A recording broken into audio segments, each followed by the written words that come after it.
I knew Bishop was coming down here. I wanted him to edify y'all with all his experience and wisdom he's got on marriage, so we can all be edified and get our life right, because we've got sisters in here that are proven brothers, brothers proven sisters. We've got new brothers coming in that don't quite understand what's expected of you in marriage. All of those things. So, Bishop, if you would. If it be the Most High's will. Be the Most High. So we're going to examine this today. We're going to examine who we are. Sisters, I'm going to give you, your sister that's not married, I'm telling you right now. Please don't interpret, but I'm going to tell you about us men. We want sex. I'm telling you right now. So, I don't care Bible or whatever, we want sex. Now, that shouldn't be the forefront of us, but in many cases it is. But I'm talking about righteousness.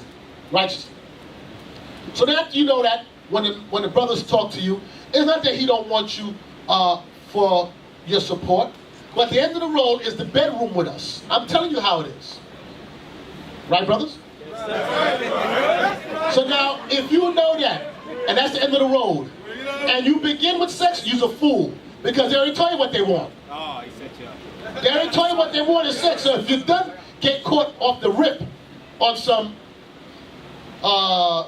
premature relationships, shame on you, because you're an idiot. You're an idiot. Because the only difference between the men in the world and the men in the truth is that we have to apply the laws of God. But we have the same characteristics, we just have to govern them by this. Now, if you don't know this, then you won't know how to identify to do this. No good for you. That ain't no good. You're going to keep on making the same mistakes and then saying, let the Bible talk. Where do we begin? You want to read Deuteronomy 23, right? No, not all. Deuteronomy 23:17. Deuteronomy chapter 23 and verse 17. There shall be no whore of the daughters of Israel. Okay. It says there shall be, and let's finish it. Nor a sodomite of the sons of Israel. Okay, I want to do the first part. There shall be no whore of the daughters of Israel. So sisters, here we go. Identify what is a whore, brother. Right behind you. Come on. Mics. I don't need a mic. Just stand up and talk. Loud. Like a lion. I want to say, I don't need a mic. Let's go. Take too long. A whore is a woman that sleeps around with another man. Okay. So say you don't see her sleep with men, but how can you identify a whore? What would be some identifying characteristics of a whore? Dress code. Oh, her dress code. That's Proverbs 7. Her dress code. 1 Timothy's 2, right? Yeah. 1 Timothy's 2. Give me Proverbs 7. Read. Proverbs chapter 7 and verse 10. And behold, there met him a woman with the attire of an harlot and subtle of heart. So the attire of a harlot is one of the identifying signs of a whorish woman. Now I'm going to tell you, I've experienced before in over my years in classes. And funny, I dealt with quite not in Austin, but in Orlando, a handful of times where I'm teaching a class, and from where I'm sitting, I can look straight up a woman's dress. And I'm like, what the hell is this? Yo, listen. And someone was married woman. I'm like, hey, listen, can you tell your wife I can see her drawers? Why is she in here for? Sisters, you dress negative, you're going to attract negative attention. You dress like a whore, you're going to attract a whoremonger. I'm telling you, that's what you're going to find. Because all he's going to want you for is sex. That part of you is the last thing he should be seeing. Everything else has an identifying sign of a whoremonger. He like to talk. We are under the impression, men, if you listen, we'll talk to you about your drawers. Keep on listening. We'll say everything you want us to say. We'll say all the right things. And we'll begin with this. You want to learn a verse? Let me show you what God has shown you in the scriptures. And guess what? He'll start with the Bible. Let's start in Deuteronomy 28. See the curses. Here you go. I guarantee you 99.9% of the time, if he's not about the Lord, the conversation will somehow go to, so what do you like? It'll change from God's words to, so what interests you? What kind of girl are you? How the hell are we talking about sex? I thought we were talking about the precepts. It may not happen the first conversation. Give a little few conversations. After a while, how much Bible reading you going to do? You read the Bible 1, 2 times, 4 times. Then you start talking about other things. Oh, I like music. Oh, I like that too. I like that. So what else do you like? After a while, you're going to get caught up. So now here, you dress like the tire of a harlot, and you got a listening ear to him. He won't entice you. What scripture is that? Entice you. Entice you. All right. Well, let's go to Exodus 22. Exodus chapter 22 and verse 16. Read. And if a man entice a maid that is not betrothed. Okay, so here we go. A man will see a woman he likes, and he will try to entice her. He will try to find what does he need to gain her attention. What does he have to say? What does he do? Now, guess what? There's nothing wrong with it if he's enticing you by his wisdom, by the way he carries himself. But if he's enticing you through worldly conversation about what you like in bed and all kind of stuff like that, you all are fools. You're stupid. You're stupid. There's no way you be talking about God and then talking about sex in the same way. Why are you talking? Well, that comes after all that's, at least, hey sisters, listen. Let the man at least betroth you, where he's locked in. Y'all be giving up the goods and conversation and Skype, whatever y'all do, and be playing yourself. There shall be no whore of the daughters of Israel. I think in many cases, many women, you come to this truth, you were born in the world, so you didn't grow up. Many of us wasn't born in this truth. So, and you're adults now. So you have this Sex in the City type of mind, I'm my own woman, do a thing. You have a father here. My birth daughter would never be on the phone with no dudes all kind of hours. As long as she's under my roof, I don't care if she's 30, she won't do that. I won't tolerate it. So I would advise you, if a brother's interested in you, you say, yeah, you interested? Go to Zakar. Let him know. Go to one of the offices, let them know. You want my number? See if they'll give it to you. Y'all be playing a little side thing, passing numbers, Facebook, liking, Snapchatting, whatever y'all be doing. And you do nasty, pull out your ding-a-ling and take pictures of it and send it. Y'all a fool. Y'all a fool. Y'all a fool. Cyber, whatever. I ain't gonna say the word, but your ride is floating around cyberspace now. You go to your father. I hope you understand, here in Miami, that's your spiritual father. And I don't care if you're older than him. Spiritually, he's older than you. And he will tell you what to do. And it's a car hard. I know it's a car. Trust me. It's a car hard. It's very, very. You been off with me, there's a car, I can tell you that much. Too bad you all in Miami. So a car ain't easy. But he's going to protect you. He's going to protect you. So, let's go back to enticing me. Exodus chapter 22 and verse 16.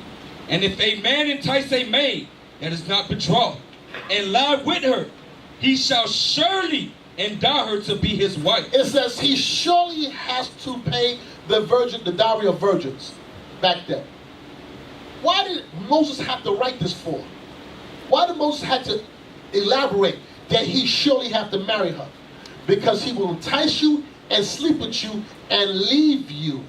You will be a sperm receptacle.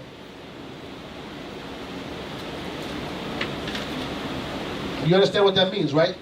They deposit sperm inside of you and don't want nothing else from you. Man, don't cheapen yourself, ladies. Your daughters are the Most High God. Any man that's dealing with you should be bringing about seed to come back righteous. Not that you just did because you look good and he used you like a wet rag. Y'all cheapen yourself. Don't let no man even talk to you like that. What did you say? What are you talking about? Hey, officers, this brother, man, embarrass them. Embarrass them. And you men, the sperm that you carry in your body is godly sperm.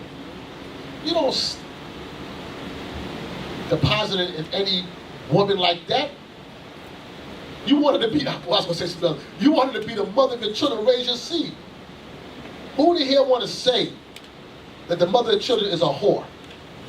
I ain't talking about the world whore, because they repented. But in the truth, deal with her like that. If you don't care for these women, like you say, you're going to go about the right way. Now, I know you're young and you're burning, and some of you old and burning, And when I say burning, I don't mean STD burning. I'm talking about burning like sex burning. We want sex. Then get your stuff together. Be prepared. Get your mind right that you can guide her. Because if you can't guide her spiritually, and you can only guide her financially, she's going to give you hell. Sisters, get your mind right and wrap your mind that you're going to be in subjection underneath the man. And after you married him, and he done wore your little backside out, and you look and say, I can't stand him, but you chose him.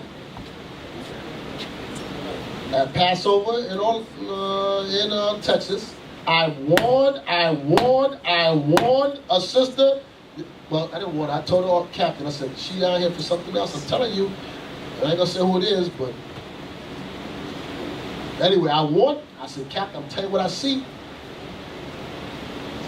And he's like, all right. I said, I'm telling you. I told you, there's no room. They made some room. I'm telling her to bring her son. She's like, no, he's here. I said, why are you gonna bring your son? I said, something wrong. Anyway, lo and behold, she had Passover, and she did something she wasn't supposed to be doing. And now the dude is like, and then she admits to it, because she feel guilty. You know what the dude said? I didn't do that. She looked like an idiot. Listen, she looked stupid as hell. Her conscience got her. So she said, listen, I was out of order. And the brother's like, I don't know what she's talking about. He left you out there to hang and look like an embarrassment. Now, and I'm going to deal with it. Eventually, I'm going to be her state. So I'm going to talk about it one day. And she got a son of a certain age, and he going to hear his mama. And his mama, I can't even think of the words to say that I want to say because it's going to come out. But she did something she shouldn't have done. She embarrassed herself. So it says, if a man entice a maid that is not betrothed and lie with her, he shall surely endow her to be his wife. He must make it his wife. He entices and pulls you in. And then he don't want to take on the responsibility. Moses said, nah, you got to marry her. There shall be no whores of the daughters of Israel. No whore. We got to break that cycle. We have to break the cycle. So, that's the men. But more stronger men than you entice a woman is the power of a woman.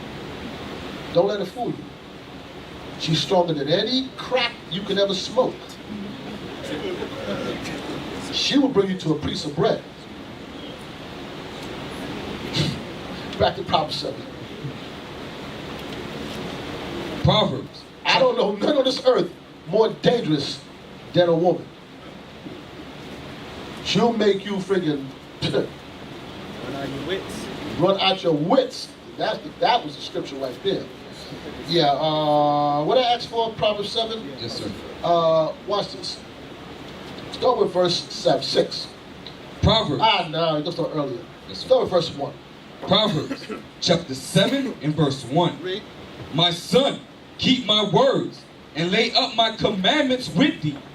Keep my commandments and live, and my law as the apple of thine eye. Focus, brothers. Keep the laws of God as the apple of your eye. Read on. Bind them upon thy fingers. Write them upon the table of thine heart. It means upon thy fingers means let it be your actions. Upon your heart, your mind, let it dwell in your mind God's laws. Read on. Say unto wisdom, thou art my sister. You say unto wisdom, you're my sister. Read on. And call understanding thy kinswoman. Why is he telling you to say to wisdom, we are my kinswoman? In other words, you better communicate with, be conversant with wisdom. That you close to me, wisdom. We like family. We close to blood. You know why? Because when you close to blood somebody, you can always, yo, that's my blood brother. I can leave, listen, it don't matter what's going on, you got my back. You need wisdom to have your back. Because there's about to be a war that's going to go on. And if you ain't close to wisdom, you're going to lose. Well, how you get close to wisdom? I'll show you how you don't get close to wisdom. Like this. The Bible closed. Bible closed, you sinning.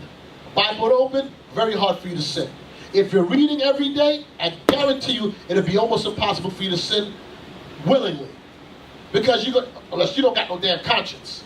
But if you read it and you apply these scriptures and reading and applying, it's kind of hard. But when that Bible's closed and you do whatever, you Facebooking it or whatever you're doing, Snapchatting it or whatever you want to call it, it opens the door to idleness.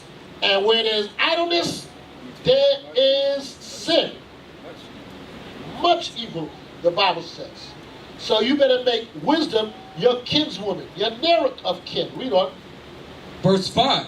That they may keep thee from the strange woman. It said that what? That they may keep thee from the strange woman. I'm sorry, I know you got the camera going, but you know. That they may keep thee from what? The strange woman. You better make sure you close to wisdom to keep you from that strange woman. Now I'm gonna show you something. This happened, I don't know if you remember this, Carl. This happened to me a couple Passovers ago.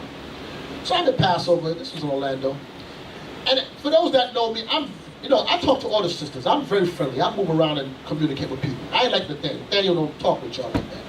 Nathaniel different. But anyway, I'm at Passover, and maybe it's a good thing that things like that. He's right.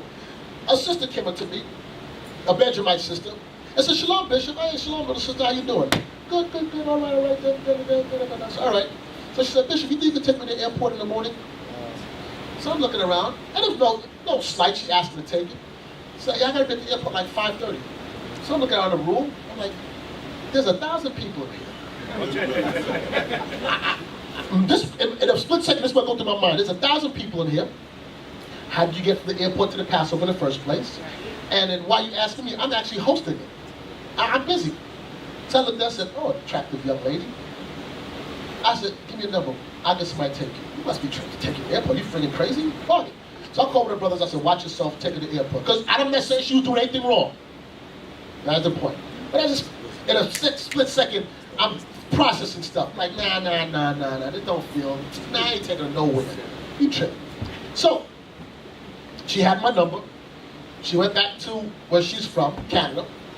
So she ended up calling me one day and told me, and this is the truth. She said, "Bishop, I was on drugs before this truth, and I'm a virgin, and and the guy had me on drugs." And I'm like, okay, now I'm not an idiot. Ain't no dude spending no money on drugs on you and he ain't sexing you. That's one thing I can tell you now. I said, where's your earthly father? Let me speak to him. She never put him on the phone.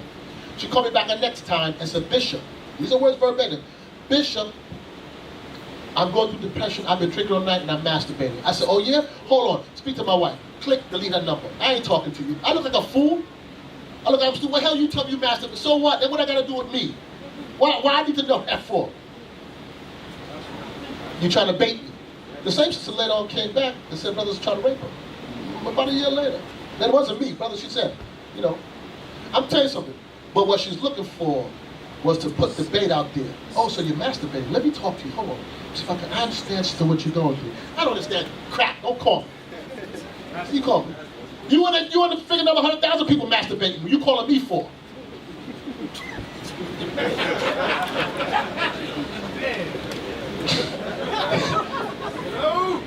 So I don't care.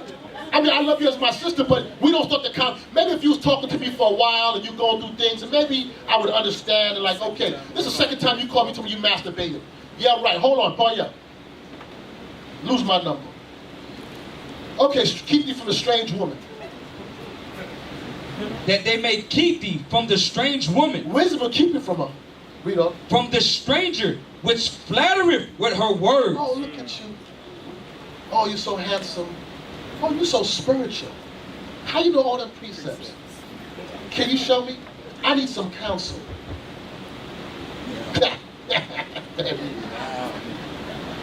Read. Verse 6.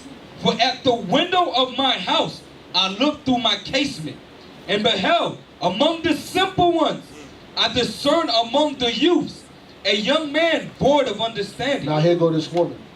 That's what it said. Sisters, brother trying to entice you, you better be on your A game. You better know them scriptures and know bait. Forget everything else he says. Hear everything he's saying. But once that conversation goes to, so what you like? You hear his tone of his voice change. So what you like? Oh, Negro, please. When he's reading the scriptures, yeah, the Lord said, yeah, verse 28. They go, yeah, so what you like? Okay, here comes the talk now. Here he come. Now here's a woman. She looked out the case from the window, and she discerned amongst all them.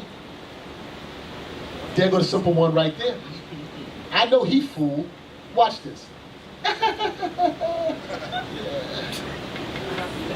She know which one to bait in. She know the one's going to entertain the conversation. We had a sister just recently in one of the camps called one of the captains, and she said she called him for counsel. Now, she was a married woman, called him for counsel, and said, and he's, well, I won't say too much, but I won't give it away. But she ended up saying, I know you're going through things, and in so many words, like, you know, I'm here for you. But she was baiting it with something else. There's other things she said. Like, how do you know what he's going through? How the hell do you know what he's going through? And she tried to hit him up on a fake Facebook page. She set up a fake page and hit him up and said, I know what you're going through. Boy, I'm telling you, boy, Israel. He said, I discern after one of the simple ones. Read on. I discern among the youths a young man void of understanding, passing through the street near her corner, and he went the way to her house.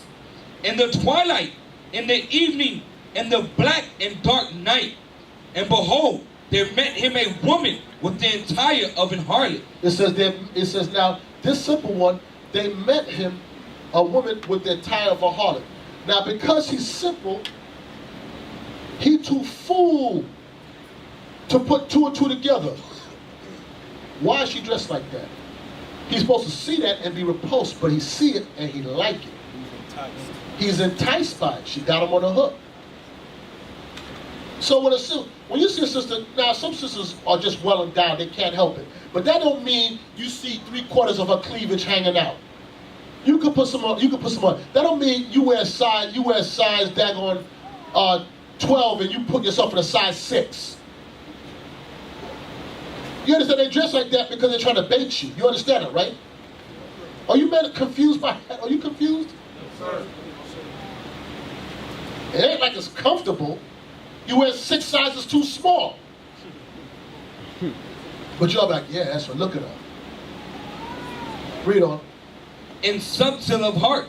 And subtle of heart. What does the word subtle mean? Go ahead. Tricky, slick. Subtle, tricky, slick. Know how to talk. Read. She is loud and stubborn. Stop. You know me, I'm all over the place. I'm asking you sisters something. All you sisters, all they married or unmarried. You come to an age from a little girl when you come into your womanhood, young womanhood, and you're changing body-wise. And then you see the difference how the males used to look at you to when they look at you and you know how they're looking at you now. But you understand that. So that's why for sisters you should have a spirit. And you see some man look at you too hard, drop your eyes. Turn them off real quick. Turn them off. Because I'm trying to catch your attention right now. You know what I'm talking about right now? Whose attention I'm trying to catch right now? Do you know? You know it's you. Right. You can tell by the way a man look, he's trying to catch your attention. Drop your eyes. Not Negro. That's right. That's right. No. Please. For you men, you guys will be stuck. You still be staring. She looking at me. Nah, she cocked out. She ain't looking at you. She looking over there. She got a lazy eye. Brothers that keep staring like they gonna transfer that thought to her mind. She gonna look up. She gonna look up. She know what I'm thinking. She gonna look up. I tell you, she wanting. She trying to get your attention. She want to buy your highlighter. Okay, come here. Read on. She is loud and stubborn. Okay, another identifying sign of a harlot. She dressed. She talked too much. She's loud and she's stubborn. And guess what? You're still baited by it. Still got you on the hook. Read on. Her feet abide not in her house. Read. Now she is without. Now in the streets, and lieth in wait at every corner. So she caught him and kissed him, and with an impudent face said unto him, I have peace offerings with me. This day have I paid my vows. You know. Therefore came I forth to meet thee, diligently to seek thy face, and I have found thee. Now watch this. She says, I have peace offerings. When you get peace offerings up to the Most High, you take a portion of that meat home and you eat it. So what she told him? You dress like a whore? She said, I got some food if you're hungry. And then, you know, men, they're going to follow the food. Yeah. And I got some food. You hungry? You sure? You want some tasso? You pickies? Uh-oh. Yeah, he's like, yeah. I got you on the hook. You're like, yes. Yeah. Go ahead. So I got something to eat. You hungry? She said, I was looking for you. No, she wasn't. She was looking out and finding a simple one. You think you're special. You ain't special. She was looking at and said, which one is the stupid one? Who's going to entertain it? Oh, you. You know what? Oh, I was looking for you. Let's go. Verse 16. I have decked my bed with coverings of tapestry, with carved works, with fine linen of Egypt. I have perfumed my bed with myrrh, aloes, and cinnamon. Come, let us take our fill of love until the morning. Well, you already lost because she got you up in the crib already. So you already lost the race already. You're done lost. The minute you listen to her, soak to her heart, she talked to you, and you think you're special, you're done lost. You're done corrupted in the mind. Read on. Come, let us take our fill of love until the morning. Let us solace ourselves with love. You know? For the good man is not at home. He is gone a long journey. Now, let me say, it says, come, let us take our fill of love until morning. Let us solace ourselves with love. Anybody know what the word solace means? Anybody? Let me look up for you quick. Let me see if you all know what solace means. Okay. Solace means to comfort or consolation in a time of distress or sadness. Guess what? She catch you when you're weak. She catch you when you're weak, when you're not strong, when you ain't in the scriptures. And some of you married men, when you have problems with the wife, then here come the next one saying all the things you want to hear. Yes, yes. It's talk night, meanwhile your wife is, ah. And she talking to you, she to catch you when you're weak. Let me comfort you while you go through stress.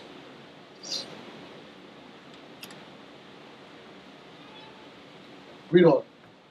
For the good man is not at home. He is gone a long journey. And don't even worry about my husband. He ain't nowhere around. He's gone for a while. And guess what he do? Read on. He have taken a bag of money with him and will come home at the day appointed. I know when he coming back. Don't worry. She texted, bye. Watch this.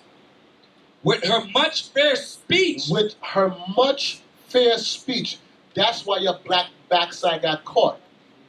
Because she talked long enough and you yielded to her. You shouldn't even listen. As soon as you see a dress out of order, not interested. She loud, not interested. You still be entertaining. Is a snake charmer pitied when he... Why give me that one a pity? Yeah, give me that real quick. Sirach, chapter 12 and verse 13. Who will pity a charmer that is bitten with a serpent? Who's going to pity a snake charmer when he get bit? Not you keep on playing with it, you're going to get burned.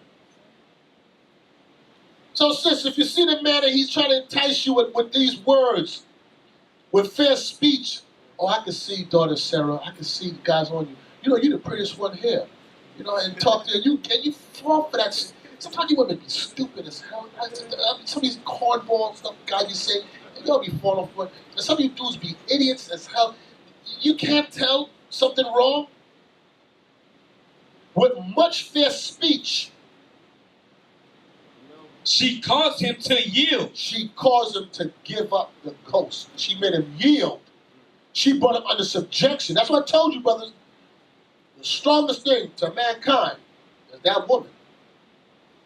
Because you will rob, steal, kill, lie, cheat. Tell me you live down in daggone Cutler Ridge. And her sister's fine and she's up in Broward County. And tell me you won't jump on every bus, bike, unicycle to get to her. Is she giving you some vibes?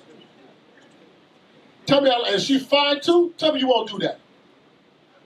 You'll walk, run, jog, one leg, no leg.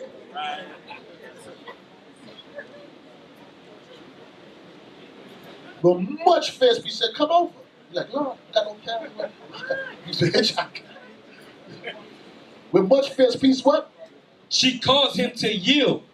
With the flattering of her lips, she forced him. She forced his spirit. She moved you in her direction. Tell me what's stronger than that.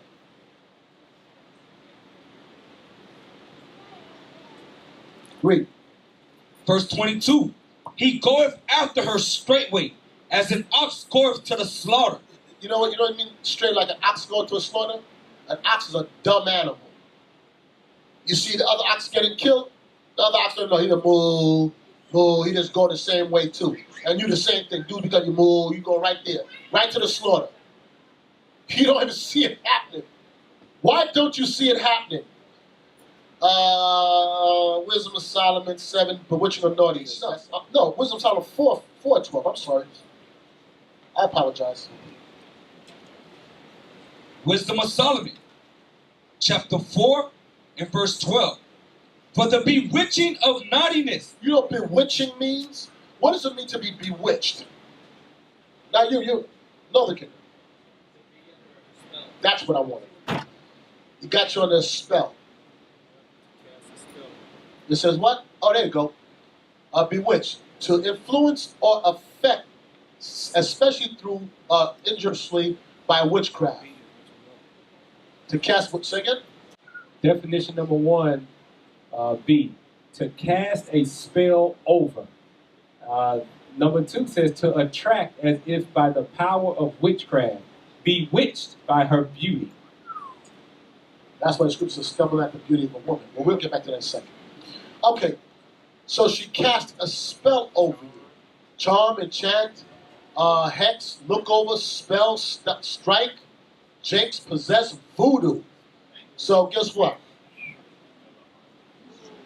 Okay, let me ask Levi. You all should answer this. Now about voodoo. Okay, I asked Benjamin. But let me ask Levi about voodoo. What is the power behind voodoo? What's the whole point of it? The whole point, you understand what voodoo or magic or enchantment is that you can move someone to do your bidding. That's what it is. You get people to do your bidding.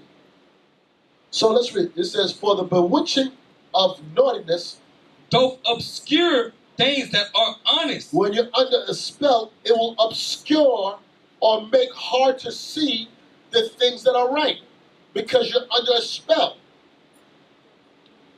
You know something's right, but you really can't see it. You don't really know because you're bewitched. How did this person get bewitched? What we just read. By her lips, she forced him. She talked a good one. So she talked long enough, and men do the same thing. Talk long enough and bewitched you. And got you believing it's going to be okay. It says, for the bewitching of naughtiness doth obscure the things that are honest. Read on.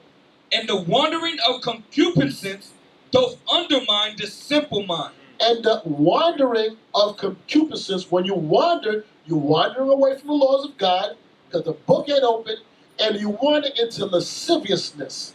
It says, doth undermine the simple mind. Didn't we read about that simple man back in Proverbs 7? He was a dummy. Did he call wisdom his kinswoman, his sister, his mama? No. He closed the book. He said, wisdom, you my stepmama. Somebody I heard of. And that woman said, there go the dummy right there. Gotcha.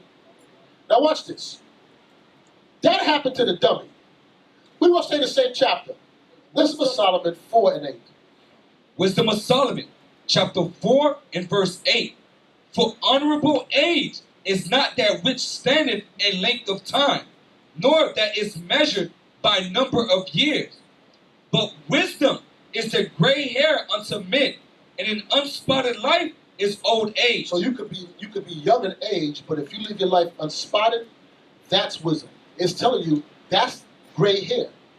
Because it's hard to live a life in this world, in this sinful flesh. Because everything around you is, I'm talking you men now, is based on idolatry. The woman as God. You see a car commercial, she's in a bathing suit. What does that bathing suit have to do with the car? It's all to trap you. It says, read on. Verse 10. He pleased God and was beloved of him. This man pleased God and was beloved of him. So that living among sinners, he was translated. It says, so living among sinners, God killed him. And this was a righteous man. Read on.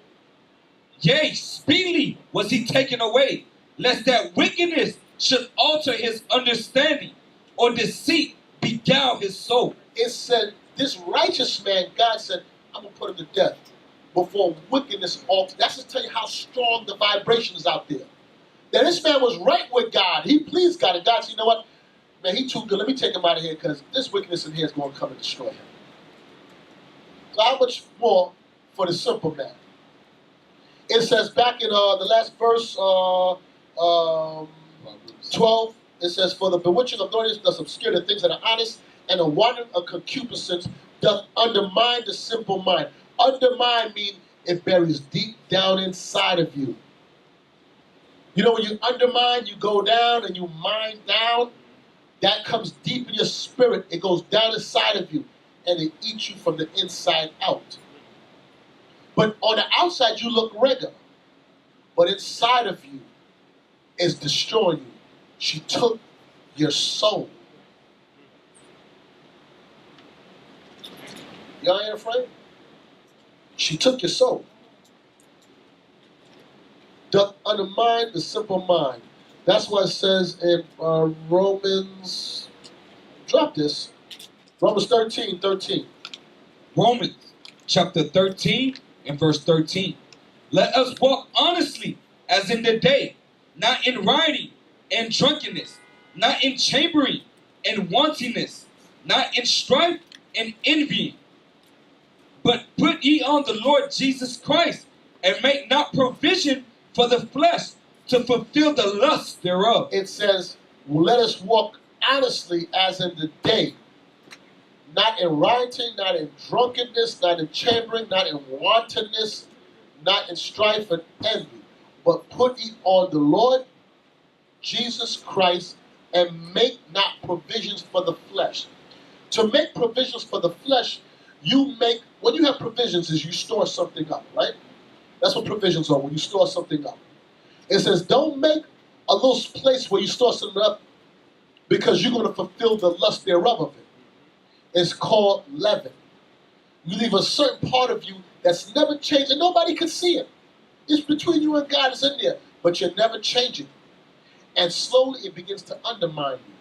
Because here come the woman, she'll say something, and next you know, she'll cause you to yield to her. Give me that in Ezra, what we're talking about. First Esdras chapter 4 and verse 26. Yea, many there be that have run out of their wits for women. Many men have run out their wits, run out of common sense, lose common sense. And you know men is crazy. Because, not you men here, but I pray not you men here. A man will actually have a wife at home and will go up into a place and take out his money and pay for a woman to take off her clothes so he can look at her. You a fool. And he just keep like this, and she'll keep on taking the dollar in his hand. And he just then looking at her. And give his whole paycheck. And got kids home to feed. To see her naked.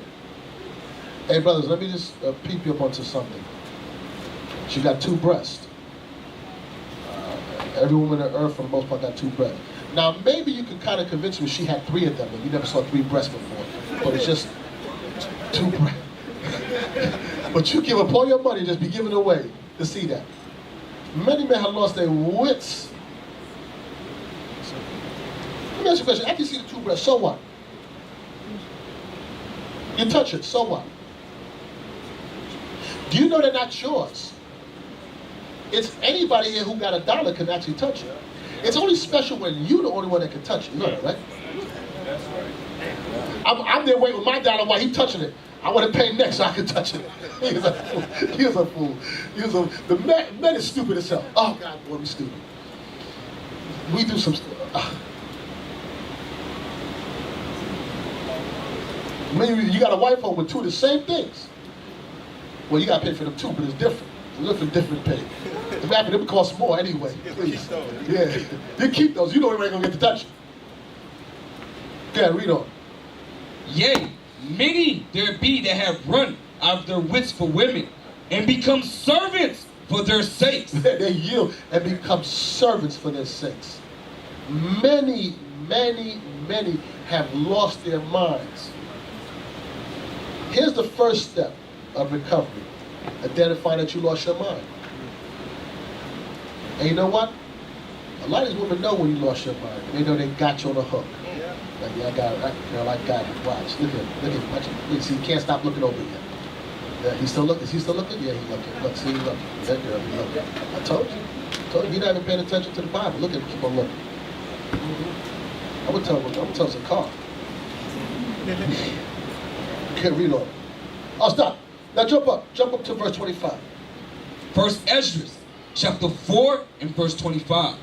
Wherefore, a man loveth his wife better than father or mother. It says a man, that's how strong the woman is. A man will love his wife more than his mommy and daddy, which is good, but here's a point. Because your mommy and daddy raised you, took care of you, and here come a woman. You know your mommy and daddy from you was born, now you grown. And a woman come in your life, you're like, mommy, daddy, who? That's how strong. That's what it says. A man shall leave father and mother and shall twain unto his wife, and twain shall be one flesh. Matthew 19. It's telling you, that's how strong it is, that you'll walk away, you leave country, you move. We got brothers that moved to Trinidad after a woman left the country. I tell you, we'll travel to, boy, never been to Trinidad, ever in his life. Don't know nothing about it, never had a passport. Ain't never left the 50 states. But he picked up and left the country. And if there's a space shuttle, he'd have jumped on that too. That's what she is. It's on Venus. So, let me try to rally back about marriage. Sirach 25. Oh, no. Tobit. Let's go. Tobit. Tobit 8 first. I'll do it backwards. Tobit 8. 6. Yeah. Tobit, chapter 8 and verse 6. Thou madest Adam and gavest him Eve his wife for an helper and stay. Of them came mankind. Thou hast said, it is not good that man should be alone. Let us make unto him an aid like unto himself. You understand what he says? That God said, let us make an aid. In the Old Testament, in Genesis, it was called a helpmeet. So women, you were made to be an assistant, to assist this man in his mission in life. Sometimes it's hard for you women to want to do that because sometimes we don't portray the right image. So you're like, it's hard to do that. But think about this. While you lay next to him and you don't want to listen to him, there was something that he said or did was able to make you yield to him. So if he was good enough to sleep with, he's good enough to listen to. And if he ain't good enough to listen to, it says a lot about you, as you chose him. So before you ever speak evil of the man that you have, you better do everything within your God-given power to help him get himself right. Because it's easy to tell a person about themselves, but do you have the skill into bringing the best out of him? So if you're an idiot, stupid, dumb, the Bible calls you light, and you don't know the scriptures, you have no use to him.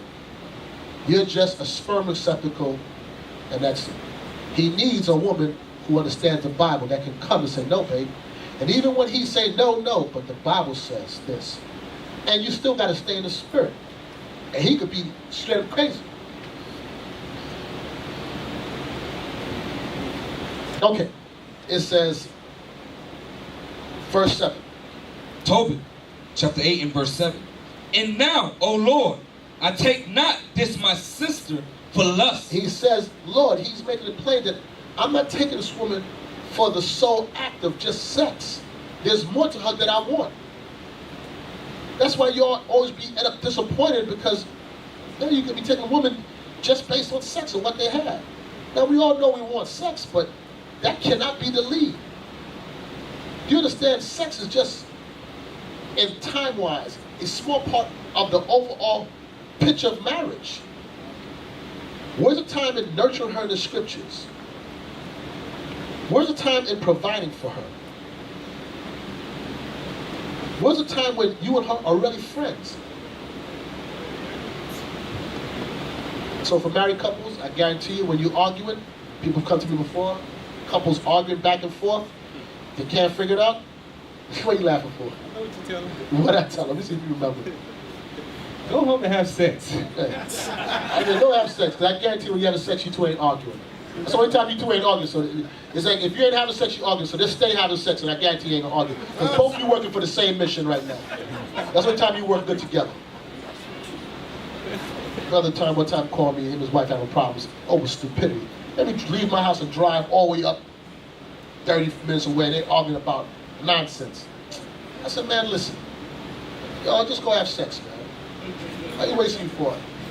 By the time I left and went home, oh, they called me, they good and everything, good and good. I said, yo, you wasting my time coming over there. You wasting my time.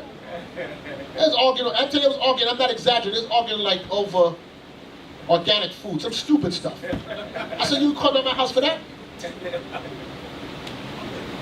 He said, I take my sister for lust, but uprightly that what? Therefore, mercifully ordained that we may become aged together. This is what he said to God, Lord, bless us that we can grow old together. More than anything, I want to grow old with this woman.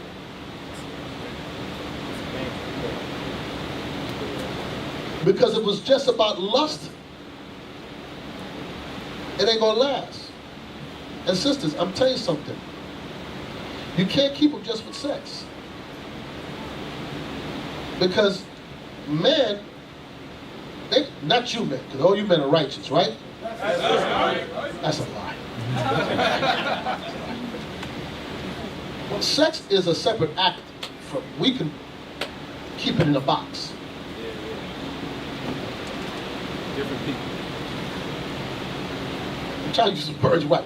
Women are mentally attached like that with sex. If you ain't right here, you don't want it. Men, we could be mad at you and still have sex with you. We ain't, that ain't like, okay, we could be mad, but yo, what's up? And then after we go back and being mad. Women, they ain't, nah, I ain't in the mood. Nah, because the way you talk to me. What do you mean what you said? Remember you said last week? What you mean you talked that? No, I just, no, I'm telling you, I'm fasting. Yo, come on, I'm praying. Now you sleeping. No, my eyes was closed. I've been praying. For the last 4 hours you've been praying? Yeah. Thank you. That we might become aged together. So, how can a marriage work when there's so much lust around it? Here's the answer. Can I ask a favor? I want the car to read for me. It's been a while. What was the car?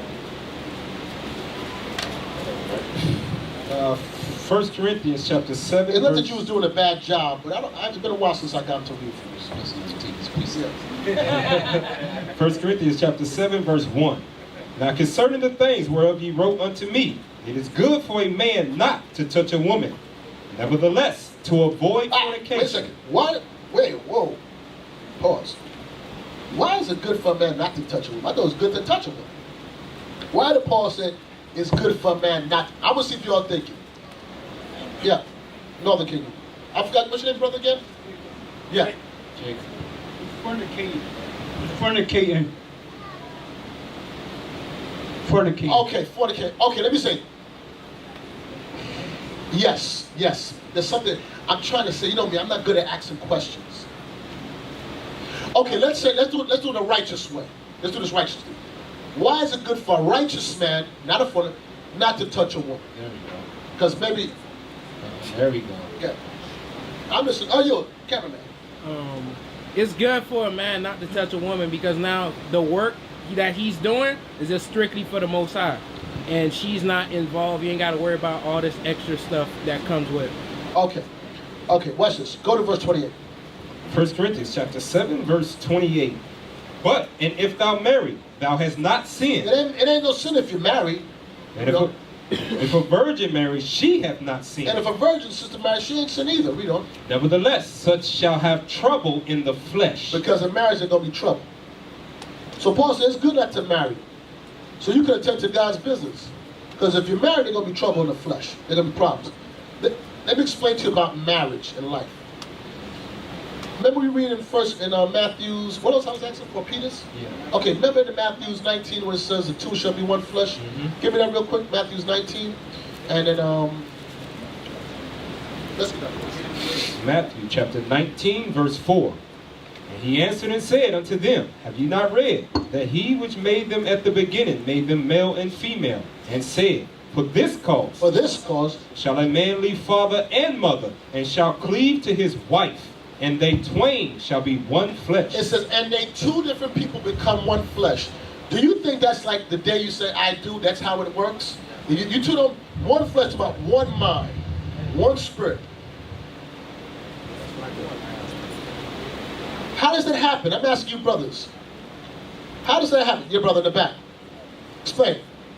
Brother David, by sex, that's what's contrary to the marriage. Okay, but after they have sex now, right? Yes.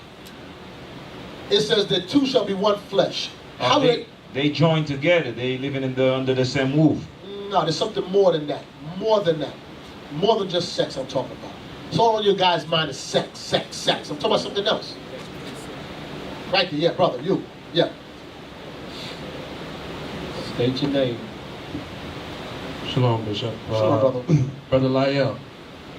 It's good because you want them to both have the same mindset, done the same, reading the same, they believe in the same thing.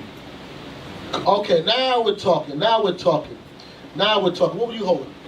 Sirach 36:24. Okay, good. Yeah, get that. Drop everything other than Corinthians. I know I got you holding a lot of stuff. Read it. Sirach chapter 36, verse 24. He that getteth a wife beginneth a possession, a help like unto himself, and a pillar of rest. Right. He that getteth a wife, it says, beginneth a possession. Now, I know many of you brothers taught this, and many sisters heard it before. You're my possession. You sisters never heard that before? The scripture said, he that getteth a wife beginneth a possession. Now, you are your husband's wife, but you ain't like a dog, like you my possession like that. It says you begin to build a family. Right. Together, you two begin to build the house of whoever that man is together. You two are joint heirs. But read that again, what you pulled, officer? He that getteth a wife beginneth a possession, a help like unto himself. A help like unto himself. That's the problem. In marriage, it says the two shall be one flesh. She has to be a help like unto you. Sirach 7:26. Book of Sirach, chapter 7, verse 26. Hast thou a wife after thy mind? After whose mind? After thy mind. Are you supposed to have a mind after your wife, or your wife a mind after you? After you. And that's the problem with a lot of sisters, that you still want to have your, let me try to help everybody out understand this. Women, you don't have your own mind. This ain't freaking Sex in the City, you got your own mind. Let me help you all understand. Man, you don't got your own mind. Your mind is Christ's mind. That's right. Christ's mind is God's mind. Christ said, I cannot do something of my own self. John 5:30. Somebody quote it. I can do nothing of myself but the Father who sent me. Right, he said, I can't do nothing of my own will, but the will of the Father that sent me. What does Christ say? I don't got my own mind. I got the mind of my Father. And you got the mind of Christ. And you're supposed to mind of your man. That be the problem why you two can't be joined, because, well, I have an opinion. Nobody's asking your opinion. Is Christ asking no opinions? Why you guys be playing that with your wives? Well, I can't say nothing. No, you can't say nothing. What are you talking for?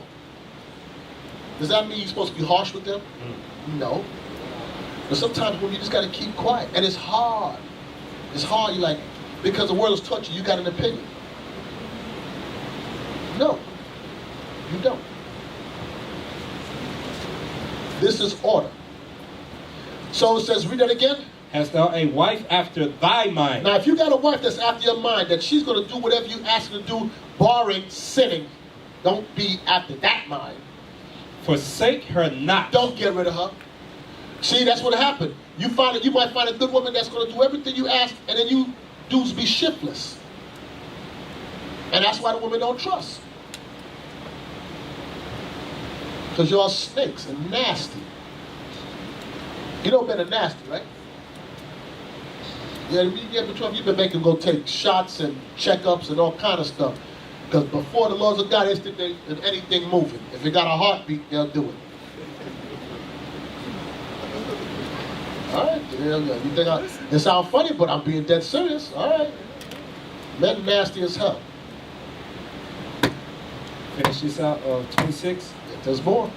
But give not thyself over to a light woman. Don't give yourself over to a light woman. Here's give me back in Matthew 19 now. After thy mind. That one you pull in Sirach 36 and Sirach 7 is the two I will put together with Matthew's 19. Matthew chapter 19 verse 5. And said, for this cause shall a man leave father and mother. For this cause. And shall cleave to his wife. And he cleaves unto his wife. And they twain shall be one flesh. Right, they become one flesh. Sirach 25 and 1. That's three things beautiful. Sirach chapter 25 verse 1. In three things I was beautified and stood up beautiful both before God and man. The unity of brethren. It's beautiful. It's good to see brothers together.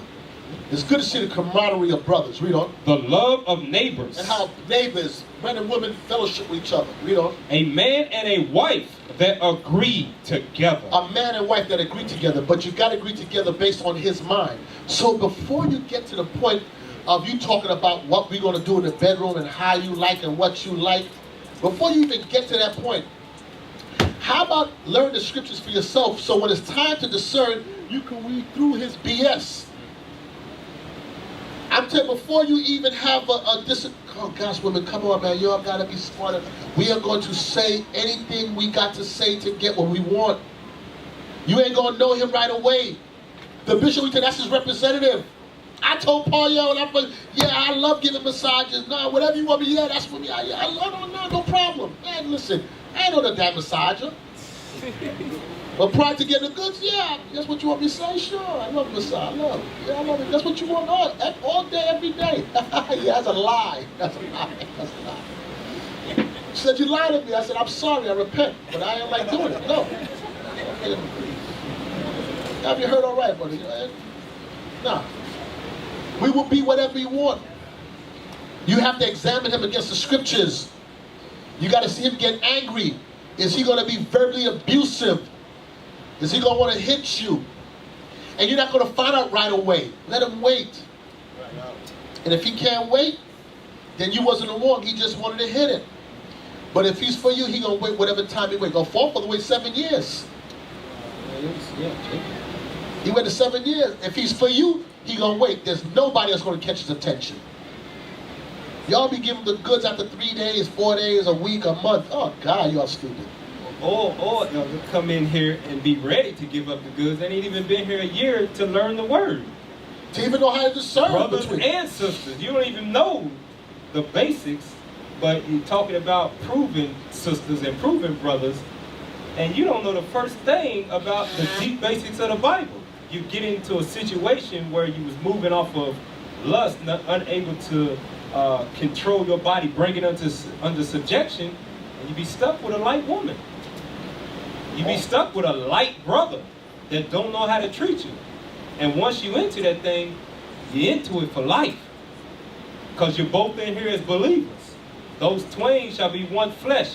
And reading down in Matthew 19, let not man put asunder what God have joined together.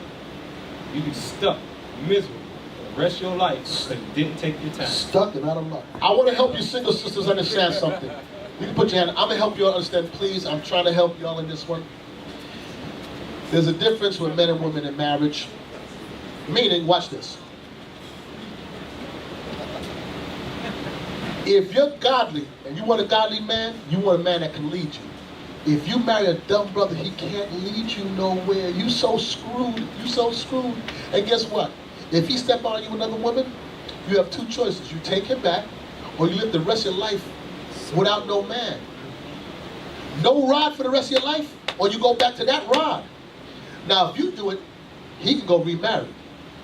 So don't you think you would be really on pause before you also choose a man? You're like, hold up, because this deal, I'm screwed. This is a lifer for me. Right. And then you'll still get caught up. You still get caught up for the life of me. You understand? If you got a dumb man, you lose.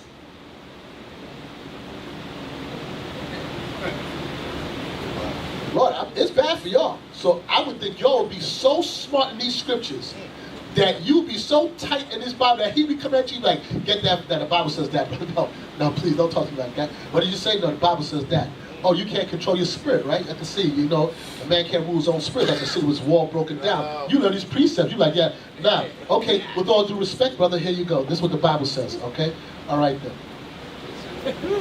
Y'all should be so swift in that Bible because y'all gonna get jammed up. Man, you cheat on others, like, all right. Sorry to hear that. I forgive you. I'm sorry for you. Don't worry about it. I forgive you. Because God told me. All right, what is it? Let me go look for the next one now. I learned from that last one, don't do that. Let me find out. You don't move on. Ah! And then you still let him talk slick in your ear. Oh, God. Okay. So, the twain being one flesh is thy mind after his mind. Your mind after his mind. So you better hope that his mind is about the Lord. And hope don't mean you just close your eyes and click your heel. You investigate him. You see him. You ask questions. You come to leadership. Please, I tell you, if you come to me and I know something, I'm going to tell you what I know. So if you ask me, I'm going to tell you what I know. No? Okay, and if I don't know, I'll find out. But y'all want to just pass numbers off and have a little secret conversation. And after the problems come, then you want to come to me. Now, I don't got no answer for you. Where's your Lord at? Go to him. Go to him. Matthew 19, verse 6. Wherefore they are no more twain, but one flesh. What therefore God hath joined together. Stop. What God has joined together. Now you saying this is a union in God. What? Let not man put asunder. Let no man come and divide that. Watch this. Read on. They say unto him, why did Moses then command to give a writing of divorcement? If that's the case, then why did Moses allow divorce? And to put her away. He saith unto them, Moses, because of the hardness of your hearts, suffered you to put away your wives. He said, Moses, because the hardness of your hearts, because the men was wicked, Moses put that law in there that y'all can divorce. He said, because the way the men was operating, men was sleeping with women back then, wear you out, move on to the next woman, and you're stuck with him. Wear that one out, move on to the next woman, and you're stuck with him. Moses said, no, these men are running through these women. He said, Moses, because of the hardness of the heart, allowed divorce. Because y'all was trapped. Read on. But from the beginning, it was not so. In the beginning, it was not so. There was no divorce in the Bible. Read on. And I say unto you, whosoever shall put away his wife, except it be for fornication. So if you try to get rid of your wife for any reason other than her committing sexual immorality, sleep with another man, another woman, a goat,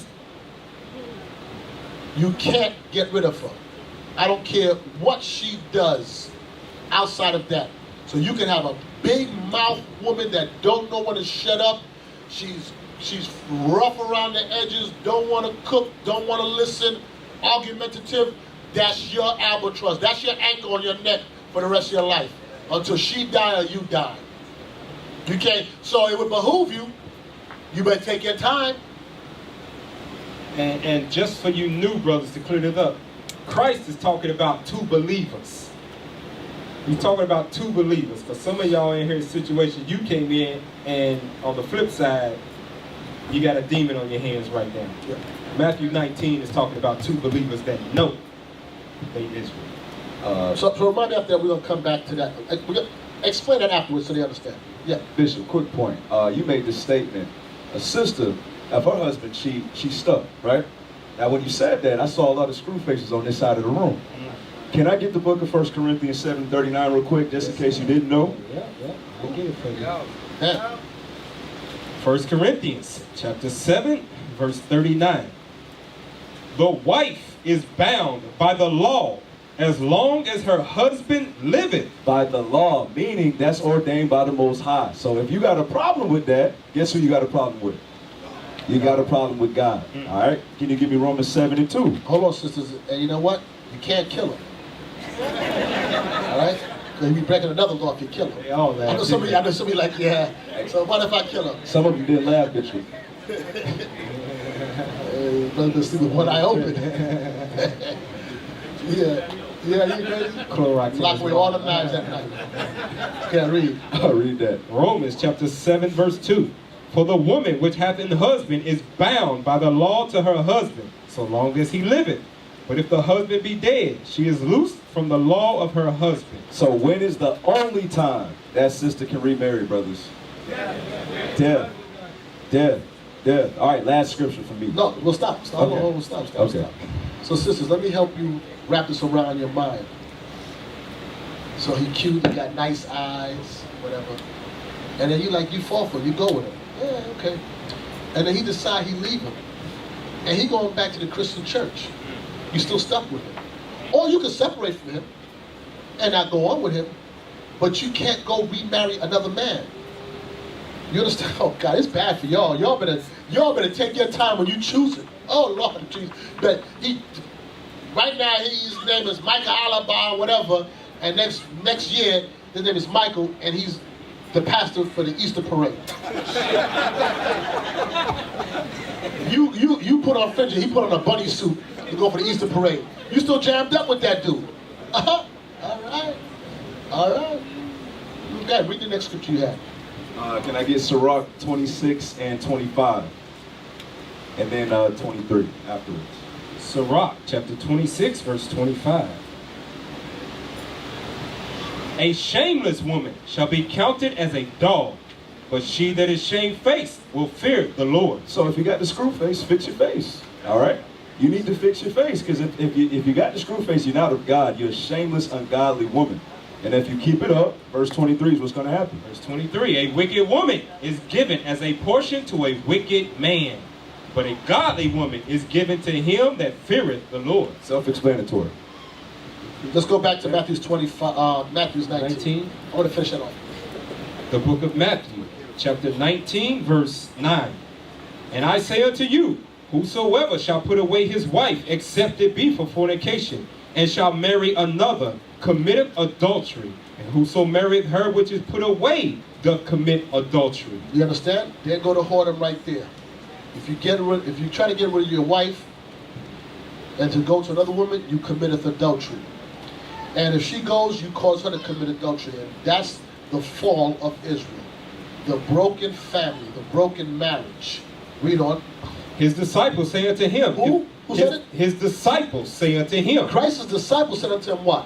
If the case of the man be so with his wife, it is not good to marry. You heard what the disciples said? They said, well, hold on, Christ. Yeah, hold on, we know these Wait, hold on, Christ. Wait a second. So what you're telling me, Christ, that I'm bound to this woman for the rest of my life, and I can't divorce. Even though Moses gave us a law of divorce, and Christ said yes. He said in the beginning it wasn't like that. He took it back before Moses and said it wasn't beginning. He said, okay. And if I move on to another woman, you tell me I commit adultery? Christ said yes. And then if she sleeps with somebody, you cause her to commit adultery. Yes, disciples. They said, okay, so if that be the case, then it's better not to marry. Because that means I'm jammed up with this woman for the rest of my life. Those were the godly men saying that. So what does it say?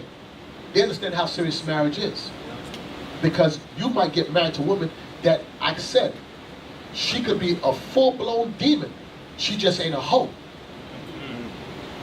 And you're going to deal with all the other stuff and never get rid of her. So the disciples had to ponder upon that. Then maybe it's better not to marry them. Back to 1 Corinthians 7. They said that.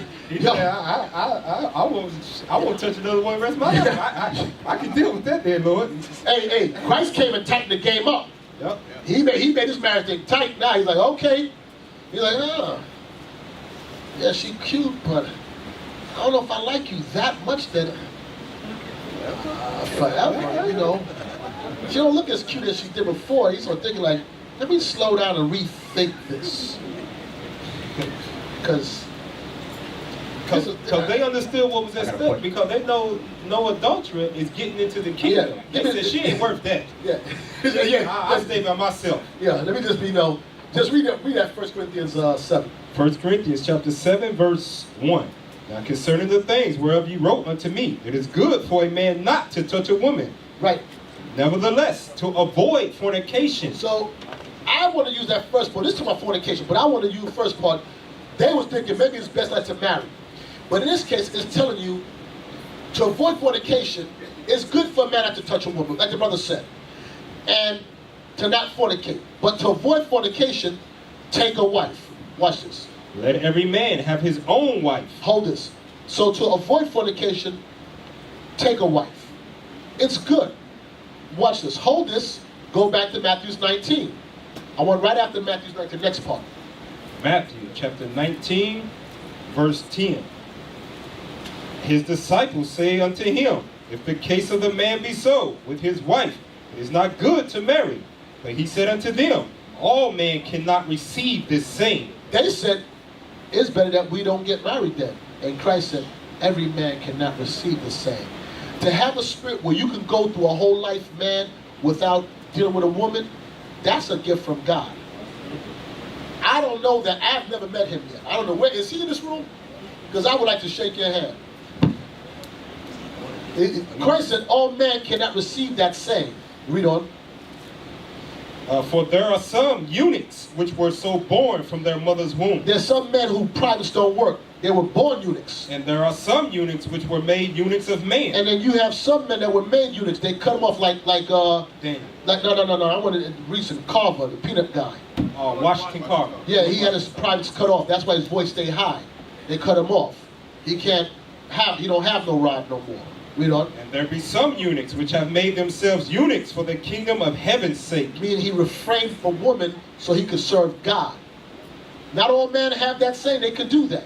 So to avoid fornication, take a wife. But here, this is your problem. Y'all, because you're burning, just run and go take a wife. You're blurry. I'm going to tell you, when this is working, this ain't working. You ain't never going to make the right decisions. But here's a good way to make a right decision, to make sure. Seek counsel. Y'all never want to seek counsel. Y'all can get married, do the same thing. Yeah. When you know you like a sister, that's exactly when you don't do nothing. You go right to counsel. You say, listen, brothers, this is what's going on. Listen, I'm burning, whatever. She look good, and this is what's in my head. Tell me, what should I do? How many of y'all made mistakes in the world when that was working? Picking all the wrong choices. And right after the finish, you go, oh, damn. I don't even really like her. She don't even look that good. Damn, how do I get rid of her? Yo, my boy, he got shot. I gotta run. Yo, I'm gonna call you. Yo, my house is on fire. Yo, Herman, call. Tell your man, call. But prior to that, she was a dime piece. So, in a multitude of counsel, there's safety. Sisters, if you don't lean on the senior woman, and the officer set up here, and you go about your room, I'm telling you, you're going to make mistakes. And then one day you're going to wake up next to that man, and you'll look at him and say, oh, I can't stand this guy. Hey, good morning, my lord. Tell you you're going to say that. I think I'm joking. I know some of you women here already said it. You see him sleeping there, like. He closed his damn mouth when he goes to sleep.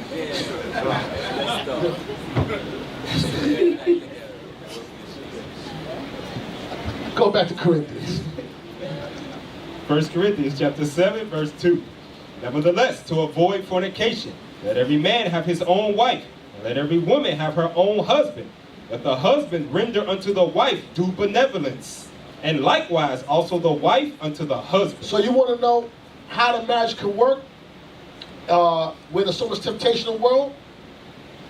Render to your husband due benevolence. Don't use sex to hold out on him. A lot of women be doing that. They be trying to hold out and use sex as a tool, a bargaining chip. Nah, can I tell you something? There was a time, and this generation has changed. There was a time many generations ago, and some of the older ones may understand it. And I don't care what tribe you are, even Judah, even them, even Judah will understand this, the older ones. That the women, and I'm talking about this one before they knew the laws of God, they understood something with their husband. Take care of him. Don't let him leave the house with a full tank.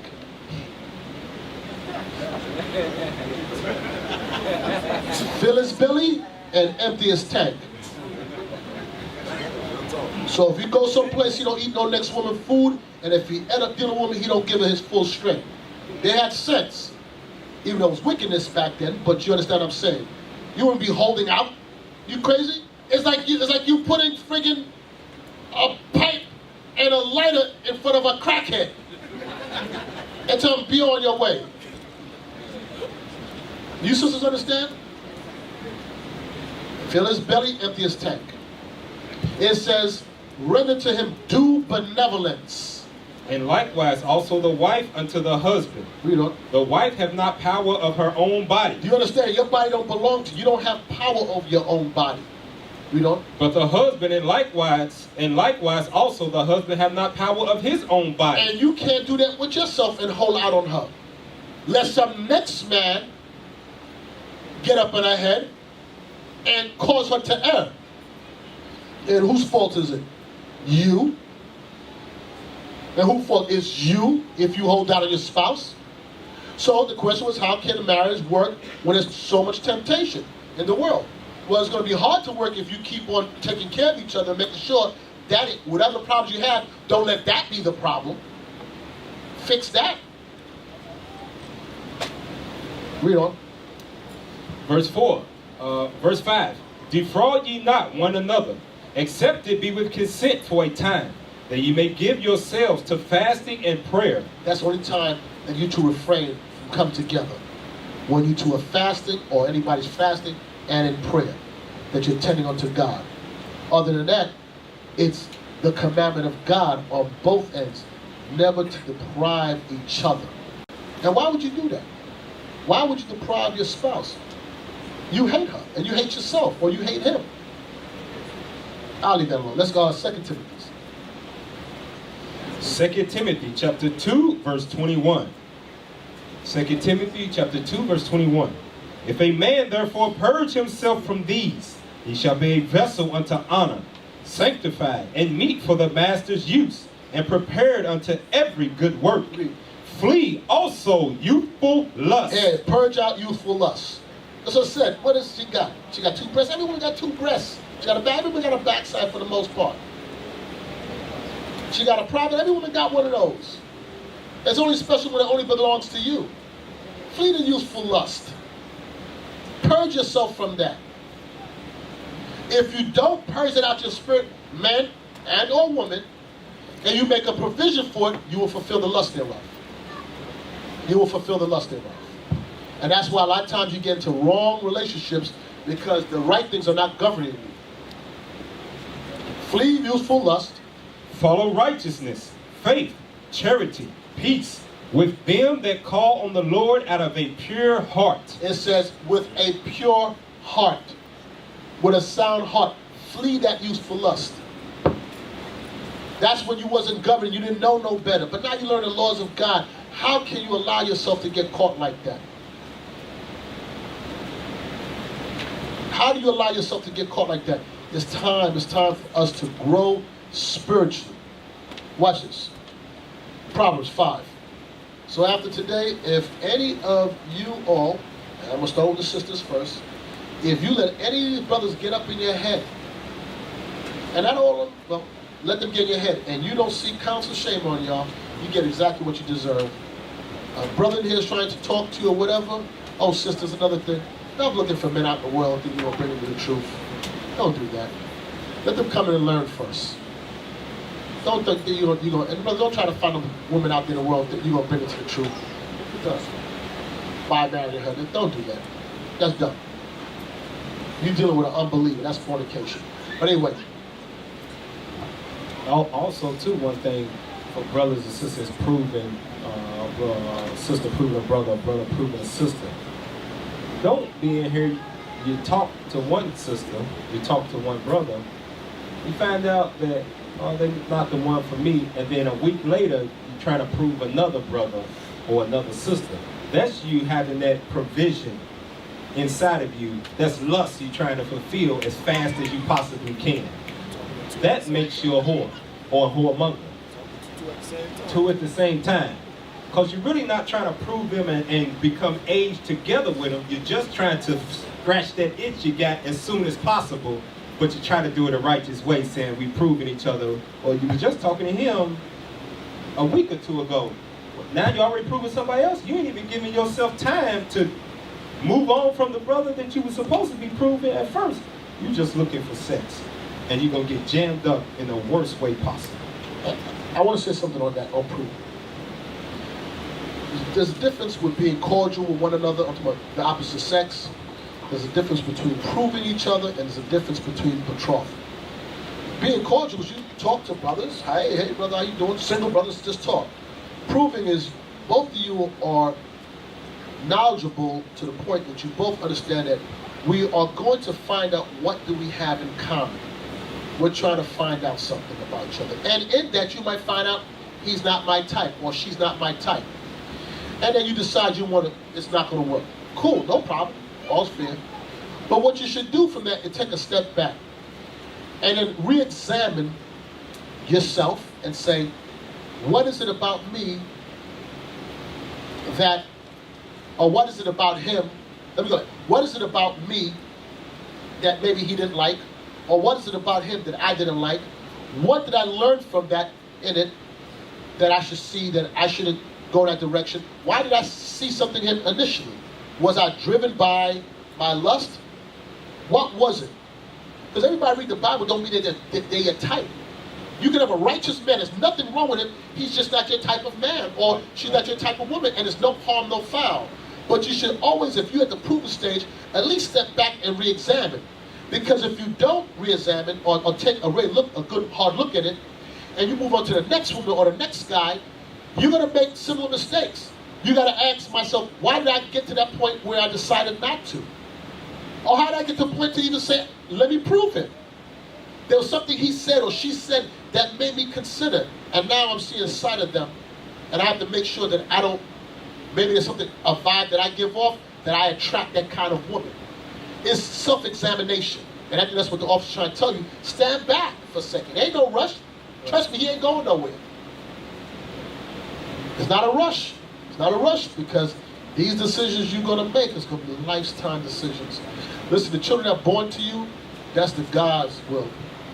The person you choose is what you chose. And that is the single biggest decision you will make in your life, is who you choose as a spouse. Hope you understand that. Because it's forever. So if you make I would think that would be slow. You better take so much time, investigate, reinvestigate, get in an argument, see how she handled it, see how cold showers. Yeah, whatever. But boy, I can't imagine people getting betrothed after a couple weeks, a couple months, and they betrothed. I'm like, wow, boy, you really a gambler. I pray this works out for you, but boy, you know you two don't even know each other, right? Proverbs 5? Yeah. Proverbs 5:15. Proverbs chapter 5, verse 15. Drink waters out of thine own cistern, and running waters out of thine own well. Let thy fountains be dispersed abroad, and rivers of waters in the streets. Why can't I find? I'm in 6, that's why. Read on. Verse 17. Let them be only thine own, and not strangers with thee. Right. When it says drink waters out of thy own, give me that. And I want what's what I asked you before about youth? Ecclesiastes 9. No, you stay right to that. Get Ecclesiastes 9 for me. Read that again for me, officer. Proverbs chapter 5, verse 15. Drink waters out of thine own cistern, and running waters out of thine own well. When it says drink waters out of thy own cistern, meaning deal with your own woman. Deal with yours. The grass is not, but the grass ain't green on the other side. Y'all be getting disenchanted with your spouse. Well, you chose her. It said, drink water out of thine own cistern. Read on. And running waters out of thine own well. Read on. Let thy fountains be dispersed abroad, and rivers of waters in the streets. Read. Let them be only thine own, and not strangers with thee. And don't go deal with strangers outside of your wife. Read on. Let thy fountain be blessed, and rejoice with the wife of thy youth. With the wife of your youth. I want to tell you, for those that are married newly married, the years go by quick. I know y'all don't see it because you're young, but the years go by quick. And one day you're going to wake up and you're going to realize you're 20 years into it. You're like, damn, when the years went by?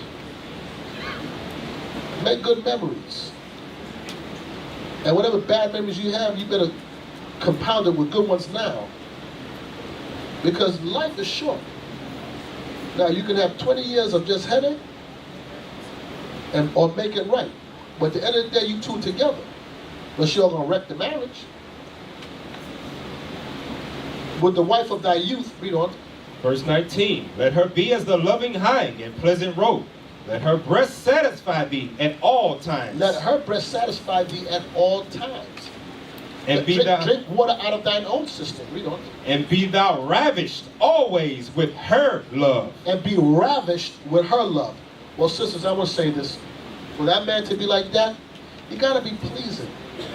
You got to have a smile on your face. You got to come in the house and warm his heart. You can't come at you like this. You got to be nice. You got pleasant words. You know, you can move that man to greatness or you can tear him down. And vice versa. It's not but one way. This way, your love will ravish him. He wants to ravish you, but if it's always complaint and nagging and negativity and nothing good, it's like, come on, man. Please. And then here comes the strange woman. Because right now, she's going to be there to console him. Solace him. Give him no reason to look nowhere else. Y'all believe, generally, that he don't got no choice. He's stuck with me. Because he can't have another woman. Is that the reason why you want your man to be with you? Or you want to be with you because he wants to because there's nobody else? A lot of you want to think because you got him trapped. You don't want a man trapped. You want him, you want to unlock the door and he keep on running home to the house. He trying to break out. It's a skill that you all have, but in many cases, not used. Not used. Our foremothers had that skill, where they made the men yield to them because of their righteousness and their wisdom, and they know how to speak. We'll go to that in a second. Yes, sir. 1 second. Yes, sir. Shalom. You mentioned cordiality. Is there different levels to proving A spouse? Yes, sir. Oh, well, I think, I believe so. And I'll tell you the first is friends. You all speak in the school as friends. Friends don't have no real deep, like friendship. Like, hey, brother, shalom, sister, you two talk generally. It ain't no real personal conversation. But then when it's time that you try to prove somebody, you kind of too realize that I'm single, you're single. Are you attracted? Or do you see something in me? Yes, I see. Okay. So let's all find out. What are your likes and dislikes? What's your aspirations? What do you want? But if you go to, yo, so what you got on? Oh, God. Ain't that, wouldn't that be so damn lame? And you, oh, no, nothing. Hey. So, yeah, there are levels. And then once you get past the proving stage where we've talked enough, we've been monitored. Sister, don't be on the phone all day with them. I'm telling you, you can't talk for 5 hours every day. The conversation going to turn to sex. I'm telling you what we're going to do. We're going to find a way to talk about sex. We ain't got that many words anyway. Yeah, you got much to talk about. I'm telling you what we're going to talk about. We're going to find some slick way to bring it up. Has that ever happened to you, sisters, before? In the world, in the truth, you don't know. If you are on dumb mode? We're going to talk about sex. I'm telling you. Proverbs 5:20. And why wilt thou, my son, be ravished with a strange woman and embrace the bosom of a stranger? Right, embrace the bosom of a stranger, a proud woman. A woman that's not your wife. Why would you do that? There's no justification for it. But sisters, which one? Yeah, there's no justification. But sisters, make it very difficult for that man to go and do that. Always look at yourself and say, what have I done to be the best wife that I could be? Even in some cases, when your husband is not the best man he could be, it doesn't change who you're supposed to be. A lot of times your reaction is based off what you get from them. He ain't right, he ain't doing right, so I'm going to be the same way. No, don't be that kind of woman. And we're going to read that in a second too. Give me Live Joyfully. Ecclesiastes in the Bible. Ecclesiastes chapter 9 verse 9. Live joyfully with the wife whom thou lovest all the days of thy life, of thy vanity. It says live joyfully with the wife whom thou lovest. Because what happens in marriage, sometimes the thrill is gone. You know, it's like, you know how the brand new car is? You like riding around, and after a while, wheels start running down. Like, nah, I don't want to drive it so much anymore. Tune it up. Give it a new paint job. But that's what you're supposed to be driving. It says, live joyfully with the wife of thy youth. So it's not living with your spouse, but making joy. Because you can live your life and be miserable in life with that person. How do you make it joyful? All you putting forth, men, all you nurture, okay, sidebar, men. If you have a reoccurring problem with your wife, when I say reoccurring, I'm talking about years of the same problem. Start examining yourself on, have I been teaching her diligently to get a different response? If you haven't been teaching her diligently, meaning if she's fully rejected the Bible, then it is what it is. But if you haven't been teaching her diligently, you can't expect a different response from her. She doesn't know how to give it because you didn't put the information into her to draw from. So then you find yourself arguing with them, and ain't no Bible open, and you're looking for solutions. What will come about will be fatigue. You'll be looking at the clock, it'll be 9 o'clock, you'll be arguing. It'll be 11:30, you'll be arguing. It'll be 2 o'clock, you'll be arguing.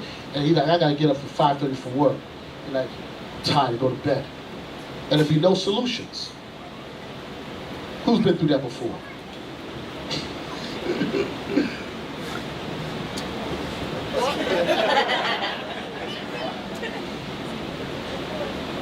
And you be talking in circles, it'd be that Shutter Island stuff. Because you be repeating the same stuff. Okay. All right. So it says, live joyfully with the wife of thy youth. Watch this. Whom thou lovest all the days of thy life, of thy vanity. In your short life, you know. Which he hath given thee under the sun. Read. All the days of thy vanity. For that is thy portion in this life. Hey, that wife you chose is that portion in this life that you got. So, take your time before you choose. And when you choose, you better learn to live joyfully with her. And you better learn to live joyfully. Because I'm telling you now, sisters, it's like a trickle effect. If he ain't happy, he ain't going to make you happy. And it ain't going to work. So your job is to support him and try to do all you can do to make him pleased. And it's very simple, I would think, unless he's just crazy. I hope you don't find a crazy one. For the most part, if you would do what your husband's asked of you, like it's the most important thing in your life, he asked us and you do it, there's nothing for him to argue about. But if you don't do it, and he argues, don't be surprised. Y'all, I want you to take out the meat to cook for Sunday. I want it out, you know, Friday afternoon and season and put it in the refrigerator. And every Friday the flipping meat is in the freezer. I mean, years of the same thing. I want the meat out to cook. Why you let you be the line in the house? I've been asking you for the last 3 years the same thing. Take the. How about if the meat is out on Friday? There's never going to be an argument. So you would wake up in the morning, Friday morning like this. All right, the meat has to come out. You just know because you want to please him. Now, if he's arguing, that Negro is crazy because there's nothing to argue about. Why you? The meat is out, babe. I did that. Yes. Look, he got spirits on him. All right, sweetheart, no problem. I want something to drink. Would you like ice? Or you can say, what you want? Then the argument on and just keep on going. Here you go. I want something to drink. He mad.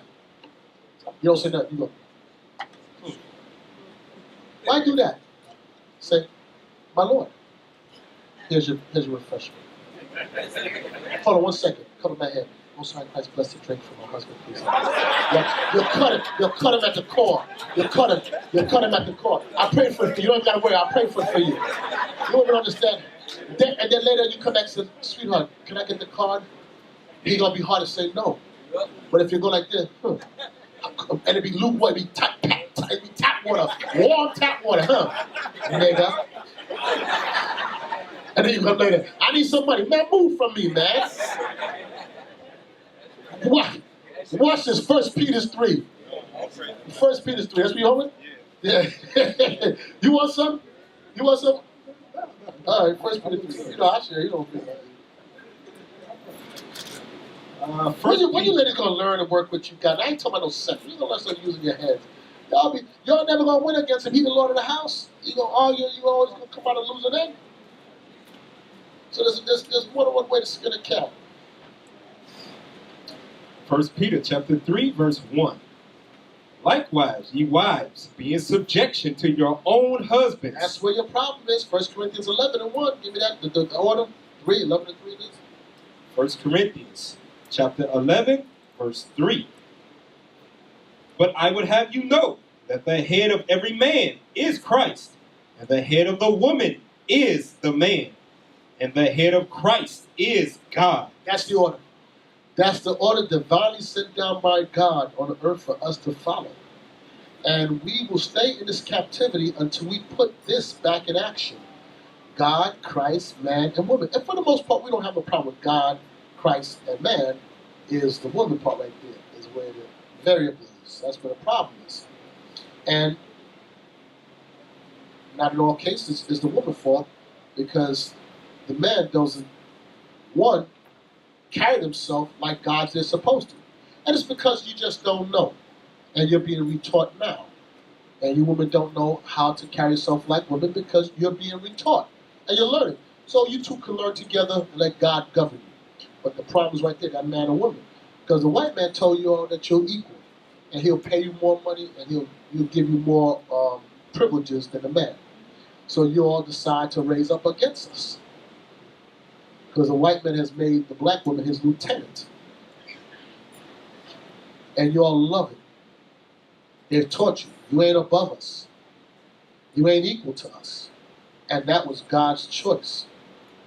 But you want me to tell you. Now you can either ride along with us, and we can do this together, or you can fight against us, and we can stay in this captivity until you figure it out. But it ain't never going to change. It is what it is. Go back to 1 Peter 3. 1 Peter chapter 3, verse 1. Likewise, ye wives, be in subjection to your own husbands, that if any obey not the word, they also may without the word be won by the conversation of the wives. It says that this woman, it says, likewise, you women be in subjection to your own husband. That if any obey not the word, meaning the husband, if he's not right, that he might be won over by the way you carry yourself. So you may have a husband that may not be right in the way he's dealing. But it's your responsibility now to win him over by your conversation. Not for you not to come out the spirit. So you can be absolutely right and absolutely wrong by the way you handle it. So now you got in the marriage with a man, and you realize he got layers of problems. Now you could be that woman that resists him and argue, or you could sit back and say, you know what? Okay. This is the cards I'm dealt. I'm in a situation. I better grow spiritually now so I can start trying to help this man along his journey. Or I'm going to spend the rest of my life in problems with this man.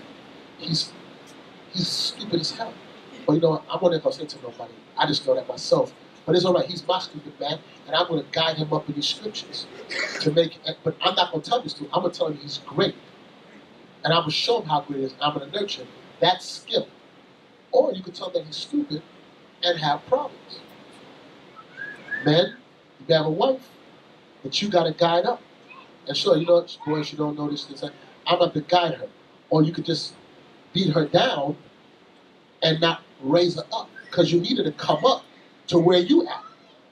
Oh, hey, let me help everybody out. This is the playing field right here. You just got to open what's inside of here. That's all you got to do. It's simple. So y'all be arguing like this with the book closed. Hours of wasted time. Hours. But let me explain. But no. Can I speak? And ain't nobody reading nobody. Can I speak? Yes, but you never listen to me. Well, hold on, I'm trying to explain. Let's read it. Verse 2. While they behold your chaste conversation, coupled with fear. Watch this. Jump up to chapter 2, verse 18.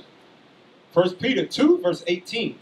Servants, be subject to your masters with all fear, not only to the good and gentle, but also to the froward. So watch why I'm going up here. It says, a servant be subject to your master, to the good master or the bad master. Read on.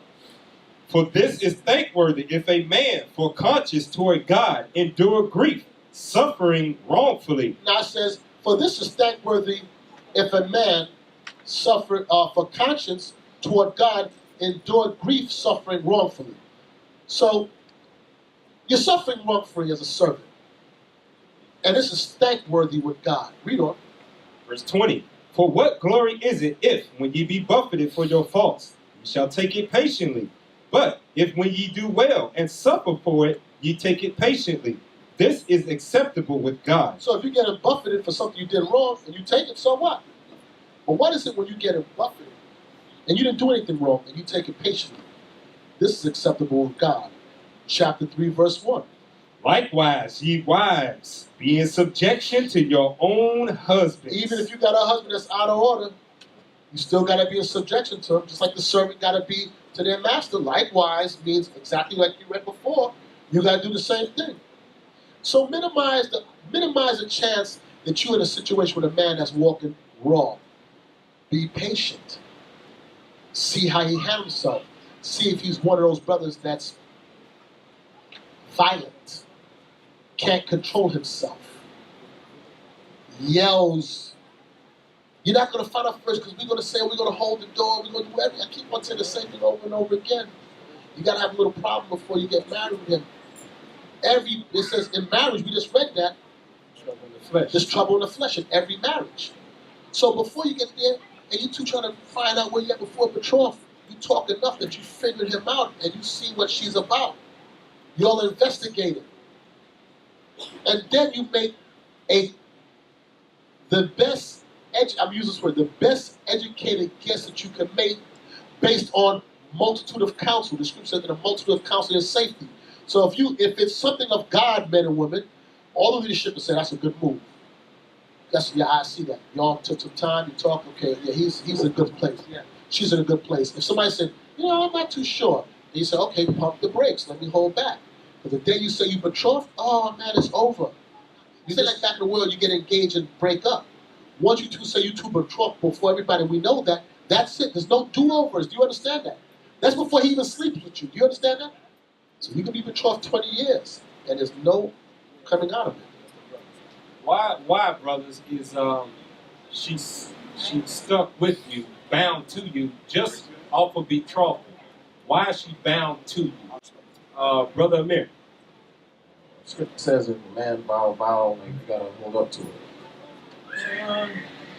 Not really, because we talk about marriage. It's somewhat right. Any other brother? No. Got a inkling. Obadiah. Eli. She's only chosen by him. Somewhat. I'll give you the answer here. Because what happens when you two say you are betrothed, now you are saying she's my what? She's my wife. So the only thing that is keeping you from consummating the marriage, because you already said, I'll betrothed, she's mine, is what has to happen in between you before you lay down after you betrothed. Brother Razis. The paperwork. So when you said me and her are betrothed, you said we getting married. We only waiting on to sign the papers to consummate the marriage. That's why you can't you can't put him away once he say we betrothed. You just waiting on the paperwork to finish it off. That's why. Now you could be betrothed for 20 years, and you can't move forward. So now you went and got betrothed with the man. And the brother's like, which I don't know who he is because he's not going to do it. But he says, you know what? I don't want sex. I'm going to give my life to God right now. You stop. Let's read it. 1 Corinthians chapter 7, verse I'll get you. 36. You know? But if any man think that he behaveth himself uncomely toward his virgin, So if a man think that he's behaving himself uncomely, not right towards his betrothed, his virgin, if she pass the flower of her age, and she passed the point of childbearing, you know, and need so require, let him do what he will, he sinneth not. and he said, and need so require, he's like, I need sex now. Let him do what he do. He sinneth not, let them marry. He said, he sinneth not. Let them consummate and go on with the rest of part of, because it's betrothal, the marriage paper, then it's sex. All three of those are different components of what ends up being a marriage. So from the time you get betrothed, you're bound. There's a contract. There's no breaking contract unless it's dead. Then the contract gets signed, and then you get the goods. Sisters, y'all be given the goods up front before no paperwork. Listen, let him sign the paperwork. He don't sign nothing, and then he done tap it, and he gone, and whatever, and you screwed. Leave you a nut, he dropped dead, Lord forbid. His mama bury him as a Christian burial, take the money, and you're screwed. You don't let him sign the paperwork before you give it up? Lord, y'all crazy. So after you betrothed, and he trying to talk in your ear and lay you down, you should be laying down like this with the paperwork and a pen. Sign this first. This is what you do. You put it right in front of him, right here. Sign. No. You can't even see it. Sign it first. Guy do me like this. He like this. He take that paper and crumple it. Yo, what's up? Read on. Verse 37.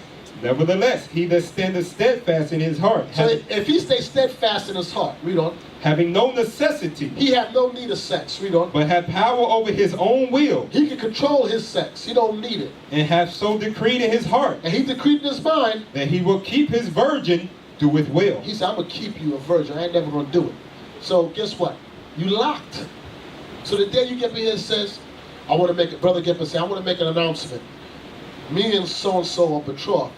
That day he said that, you better be like, oh, no, we not.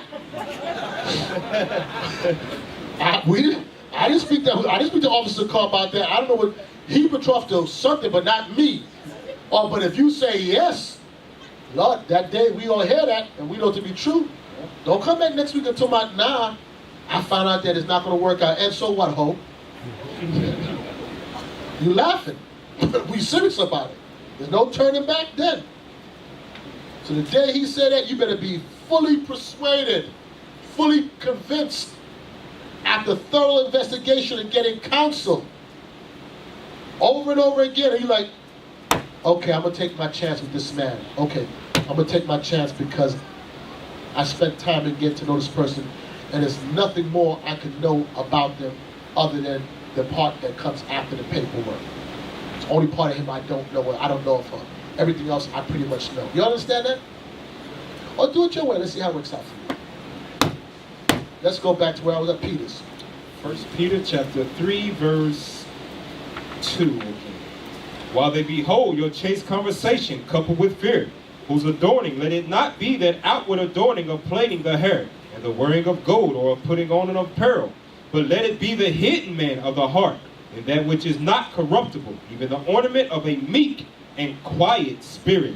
It says, I'm sorry, finish. Which is in the sight of God of great price. It says that you may win him over. Verse 3, whose adorning, let it not be the outward adorning, because you think that you can fix yourself up right, and that's going to win him over. Nah, if he's out of his mind, ain't going to win him over.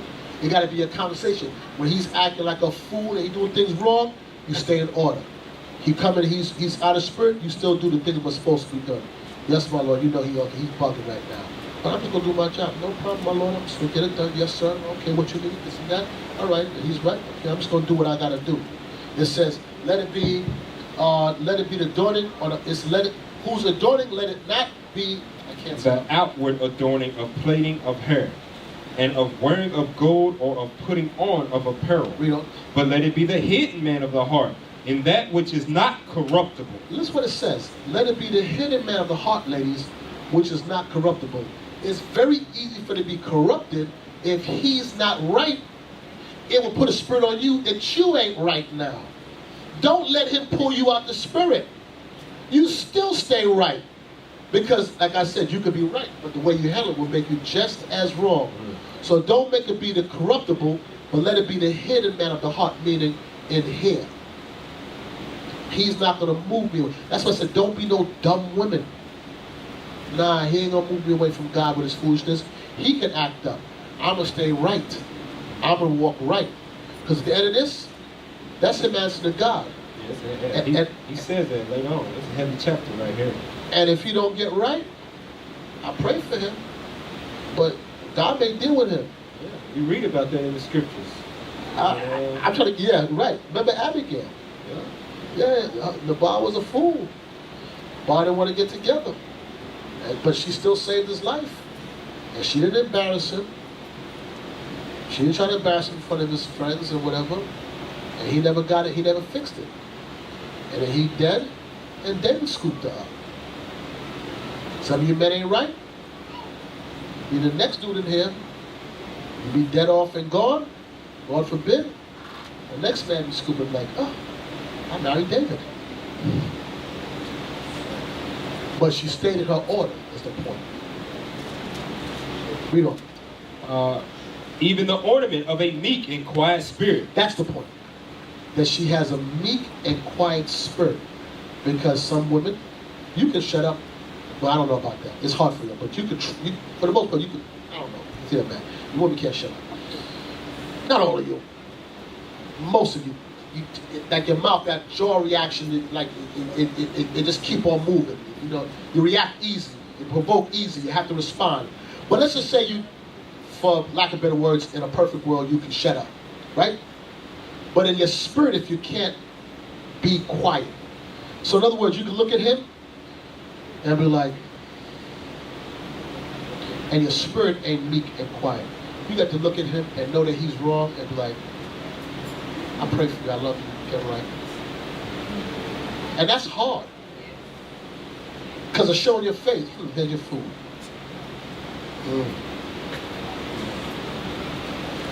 You know what that is showing? That you can control this.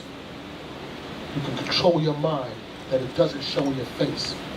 That's what Hadassah did with Ahasuerus. She couldn't stand his guts and the crown. But when she's in front of him, she kept the face. And she just did her job. Hopefully, if you do that, you can win him over. That's what said, y'all possess a power, if you know how to use it, that you can change and listen, we saw the women possess a power and made them sin. If you're righteous, if they could do that in wickedness, a wicked woman could do it.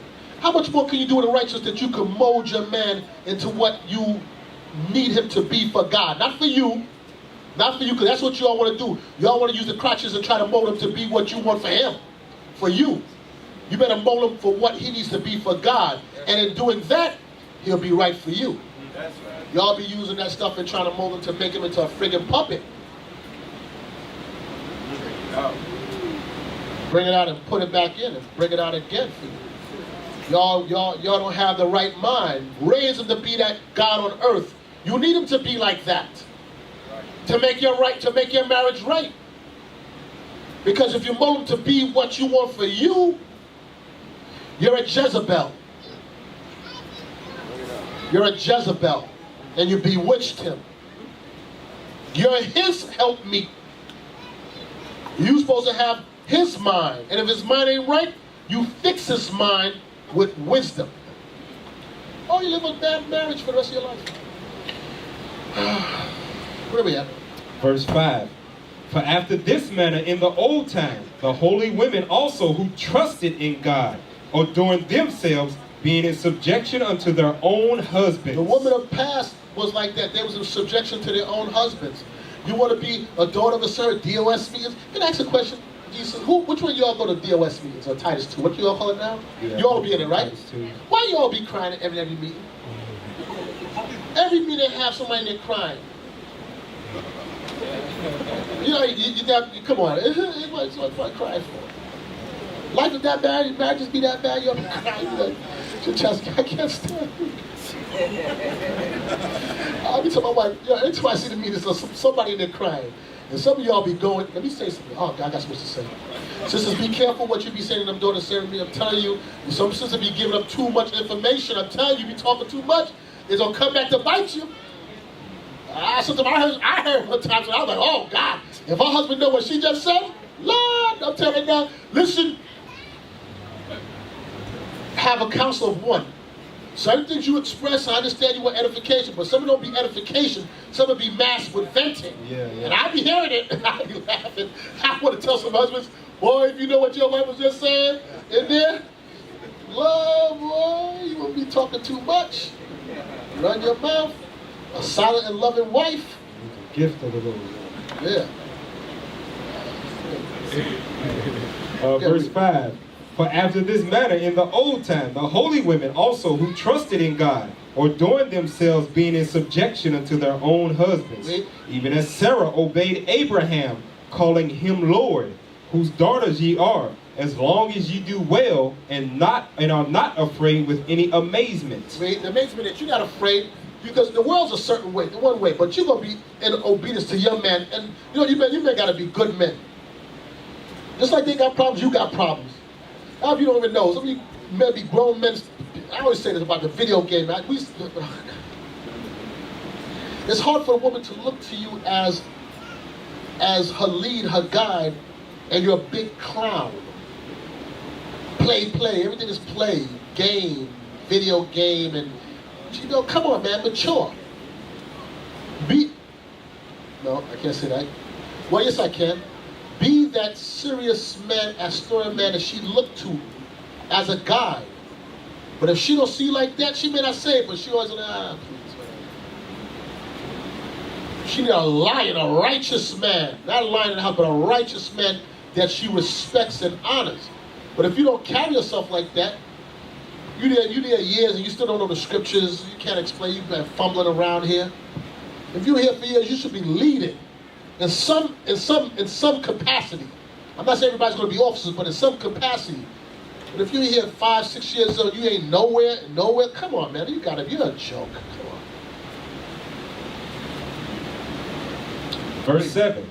Likewise, ye husbands, dwell with them according to knowledge, giving honor unto the wife as unto the weaker vessel. Now here you go. Now giving honor unto the wife as unto the weaker vessel. What does that mean, brothers? Shalom. So you have to deal with the weaker vessel. She's emotional. You have to deal with her on those tendencies. How to speak to her, say kind things to her, and deal with her with knowledge according to the scriptures. Yeah, somewhat. Yeah. I'm looking for certain words to see if you. What you said? All right, let me hear you. Young man. Shalom, Brother Uriah. Just like how you ain't right, she ain't right, so you're going to need patience to grow and develop. Read what it says. What did it say? 1 Peter chapter 3, verse 7. Likewise, ye husbands, dwell with them according to knowledge, giving honor unto the wife as unto the weaker vessel. Okay. Give me the answer. 1 Corinthians. 1 Corinthians chapter 12, verse 22. Nay, much more. These members of the body, which seem to be more feeble, are necessary. Okay. Feeble and weak say the same thing. Parts of the body in a person's body that you think are less comely or not necessarily like, in comparison to the heart, right? Or the head. The big toe is not as big as the deal, right? But you need that big toe to keep your balance, or you'll bust your head wide open. So it may not seem to be important. You understand what I'm saying? Parts of the body, like your eyelash, or this right here, it keeps the sweat out your eyes. When you're without it, you'll recognize how much you need it. It's telling you about a wife. Brothers that have wives, think about your life. If you have wife and children, think about your wife. And remove her out the picture. Who's getting up changing diapers? I'm going to tell you right now, when my wife had the firstborn son, oh, yeah, I'll be up, I want to feed the baby, change diapers, my firstborn boy, whatever. Man, listen, get up? You joking? Nah. Yo. No, come on, man. He crying. I don't get it for what? That's your job. I'm not getting up. Remove out the picture. You like this. You be hitting the other side of the bed and be no wife. You're like, oh God, baby, cry. You your eye bloodshot. You stressed. Trust me, men that got wives, especially if your wife is worth something, you don't want to do it without her. You can act like the tough guy, but you be that dude after the high holy day trying to get an extra plate of food to go home with. Brother plate. Yeah. Married men be like, nah, don't worry about that. I'm good. Oh, she gonna come tomorrow anyway. Brother be taking 3 or 4 plates for the next 5 days. You sit on a little couch in the living room by yourself, do that shit in the microwave like this, like this. Well, you got a wife? Like, nah. So get rid of her and see what happens. The parts of the body that seem to be more weak or unnecessary is most necessary. He that getteth a wife, yeah, beginneth a possession. She's necessary in your life. Just don't make her your world. You're her world. You understand that? Let me hear it.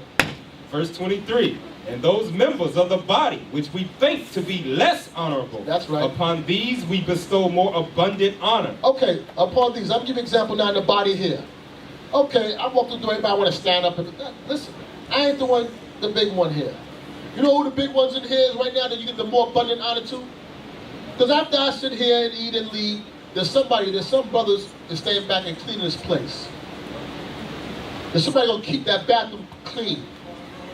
They're the one, because who want to come in next week and the bathroom got skid marks in it, there's food all over the floor. That's the one that's keeping this. I'm telling you, the strength is within the body. It ain't here. It's there. This is the mechanics that keep it working. God said, upon them we bestow the more abundant honor. Because all I'm doing is reading the Bible out loud. If you only here to listen to me, I'm going to sound crazy just talking out loud. Do you understand that? The greater you are, the more you become a servant to the people. So in a marriage, guess what? Your honor is you the Lord of the house. You're the man. Guess what? Your wife cook and make food, you get the honor. Damn, your wife can cook. Look what she made. Look at this. Oh man. She do this, she saw that, your wife saw that garment, you get the praise. But guess what? Remove out the picture and see how your life changed. You understand that, brothers? Yes, sir. All right, so don't think it's all about you all bad. Nah. You ain't always all bad, you just most of the time.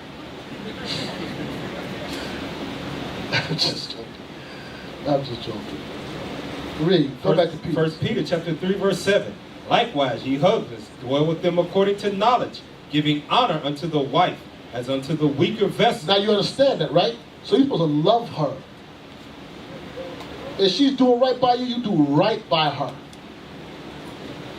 Read on. And as being heirs together of the grace. What?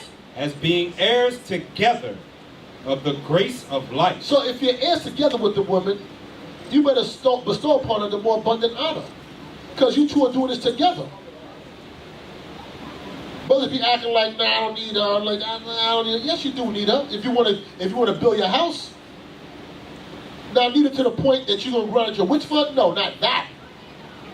But when you come home, you want your place tidy or things done or whatever you want to do, you need her.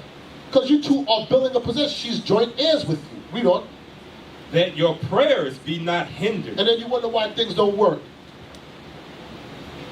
And that's why your prayers are hindered. Read on. Finally, be ye all of one mind. Husband and wife, be of one mind. The one mind is his mind. A wife after thy mind. Sometime, brothers, I want you to listen to me clearly. I want you brothers to listen to this clearly. You have some women that are really good at what they do. I want every brother paying attention to me. There's some women that are really good at what they do. And they will program you. Meaning, they will be in your ear. And you be thinking it's your bright idea, and that's them talking to you. You better be careful. You understand me? You brothers understand what I'm saying? Yes, sir. No, you don't. I'm going to explain to you. I got some wisdom. My wife talked to me, I'm telling you. Those that know me, I don't be listening to my wife. Well, I don't. Unless she come with a script like that, for the most part. And I'm talking about like everyday conversation or whatever. But like, yeah, but let me tell you what happened, so I do not listen. And she be talking, I tuned her out. I tuned my wife out. Nah, I'm not interested. Now, if she quote a scripture, I'll go, so what you say next? Okay, let me hear what you say. But women be talking with emotion a lot of times. Most of the times. All the time. What I feel, what I think. I don't listen to that. Because she's programming your dumb behind. And then next you know, you be angry because she angry at that sister. You like, yeah, she did. And you walk in here with an attitude. I've seen it happen. I might be talking. I'd be like, what? So you didn't hear me? What you said? Huh? No. Yeah. Huh? She said, forget it. Yeah, that's right. Forget it. Because because I felt she was talking, and and I'm telling her, and I was thinking about, now I got a phone call. Yeah, there'll be nobody on the phone. Like, most high Christ blessed. I don't be saying nothing. And guess what? She put that spirit on you. Be of one mind. That mind is whose mind? Your mind. But if your mind ain't in the scriptures, then It'll be her mind. It's gonna be her mind. Read. Finally, be ye all of one mind, having compassion one of another. Having compassion of each other. Loving your husband even if he ain't right. You dare trying to nurture him, and you brothers love her because she's the weaker vessel, but you don't want to do this without her. Read on. Love as brethren. Hey, how many of your marriages that you have, don't answer it because I don't want you to go home with problems tonight, this is rhetorical. How many of your marriages, husband and wife, you look at each other like you're best friends? I ain't talking about you new married people. I'm talking about you people that married got a little length in it. And more than, if you got more than 3-4 years, no, that's rhetorical, brother. Don't ask me. You say you do? Oh, don't let me ask your wife, because if she say no, okay, don't ask that. Okay, I tell you, don't raise your hand. Don't put yourself out there, because I'm gonna end up asking questions. Wife like, then women get a little out of it. But anyway, listen. How many of y'all can say that you best friends with your wife? It's hard, man. It's hard after so many years of marriage. You be like, it's hard. I'm telling you, it ain't as simple as saying the two shall be one flesh. It's a job. You got to work at it. So it's going to be trouble in the flesh. You got two separate people that's coming together, and she got to have a mind like your mind. And your mind got to be a mind after Christ. It can't be your simple mind. It got to be mind after Most High God, Most High Christ. And meshing two people together. Love as brethren, where you just want to kick it with her. A lot of times you're trying to get away. Sidebar, that does not mean that you be up on your wife 24 hours a day, and everywhere you go, and you be at the Sabbath service, she be standing over your shoulder. And not go sit over there, man. With the women. Yeah, with the women. Oh, you over here. Some of you guys there's got to be a balance. I'm telling you. Because some of you men be, your wife, I know a brother, man, oh gosh, he's playing golf. Every time he hit the ball, he calls wife. You're looking like, yo, y'all just hit it. I'll call you back. Next one, yo, it went in, I'll call you back. Yo, this is not real. Some of you men like that. Wife behind you, every minute behind you. But it says above a friend is a husband and wife. Your wife's supposed to be your best friend. It says friends like brethren, because you know how brothers are. Yo, what's up? Let's go to camp after. Let's go get something to eat. Let's talk. You want to hang out? That's how it's supposed to be in a marriage with a husband and wife. That's what it says, love as brethren. Yeah, bring it up. That goes back to the living joyfully with the wife of thy youth. You gotta have that brotherly love between a husband and a wife. Sometimes you get in marriages and been a while, you can't put no number on it, but you stop doing the things that first made you gravitate toward each other. Now it's just we bound by the law. That's it. We bound by the law. We don't go nowhere no more. We used to go to, I'm Judah, so where Judah brothers go at? Where we take all our women when we try to impress them? Not the word. We don't take them to church. I'm going to ask for you. Go ahead. You take them to your mama's house. Go to Applebee's and we go to Chili's. You know that? Come on, y'all know that. Act like y'all take y'all out to damn Applebee's and Chili's. Y'all live there. Wait, say Miami what? In Miami, we taking the Red Lobster. Oh, Red Lobster. Garden, yeah. They got money down here. Yeah.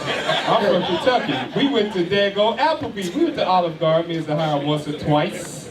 But we was in Chili's all the time. But you know what?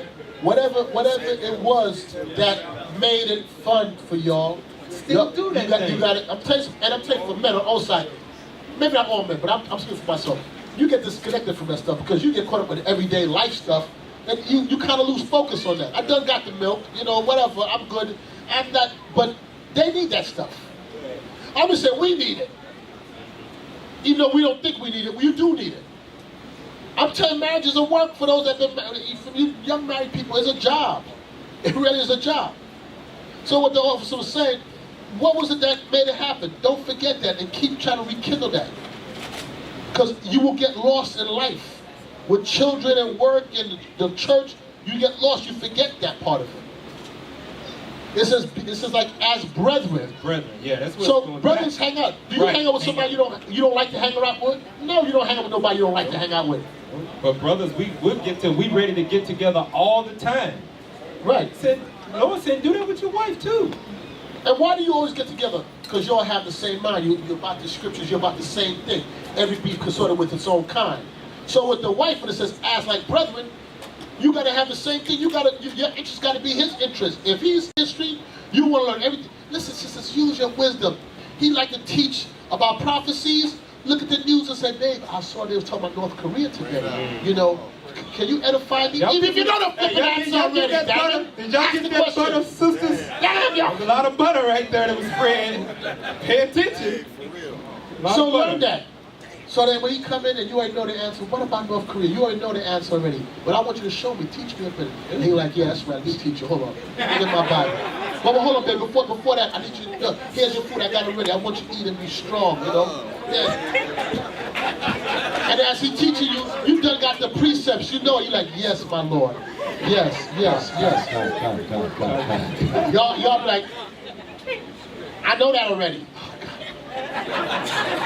You went over that before. Why are you reading it again for? You're like, y'all about to go, hey brothers, you ready? Let's go to camp. It'll be 2:30 in the morning. You're like, let's go to camp. Finger wrenching. You know? Let's go have flies. 2:30 in the morning. You want a reason why you're not home yet? Nah, we out here doing God's work. Nah, when you coming home, I'm not sure. Women, use your wisdom. I'm telling y'all, make him happy. Make him happy. Like brethren. Whatever his mind, be happy. Can I tell you something? I'm sorry, Benton.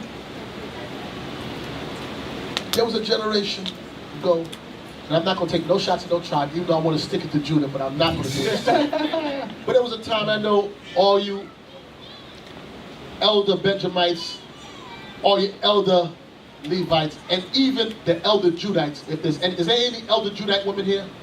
One. Okay, here we go. There's a J. Two. Now watch this, I'm going to say to them. There was a time when a woman understood how to win over a man. And I'm going to do it plain and simple. She knew, and a man back then had sense, she knew it wasn't just about sex. She had to sell herself. I can cook. I can clean. I can sew. You would go over and meet her family to meet her father, and she would cook the meal. She would sew her own dress. And the man as perspective would look and say, food tastes good. She sewed her own dress. She did her own hair. Okay. Y'all,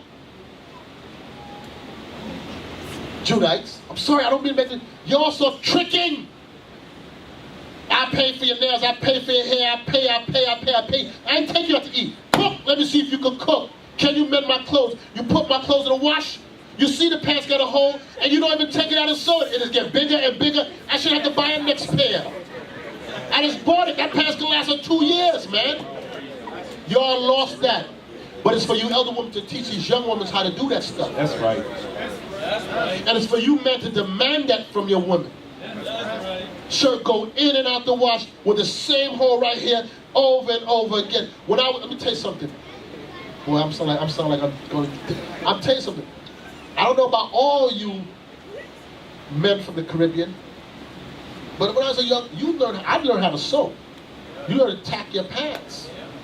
My mother taught me those things. How to fix that yourself, how to get that like that.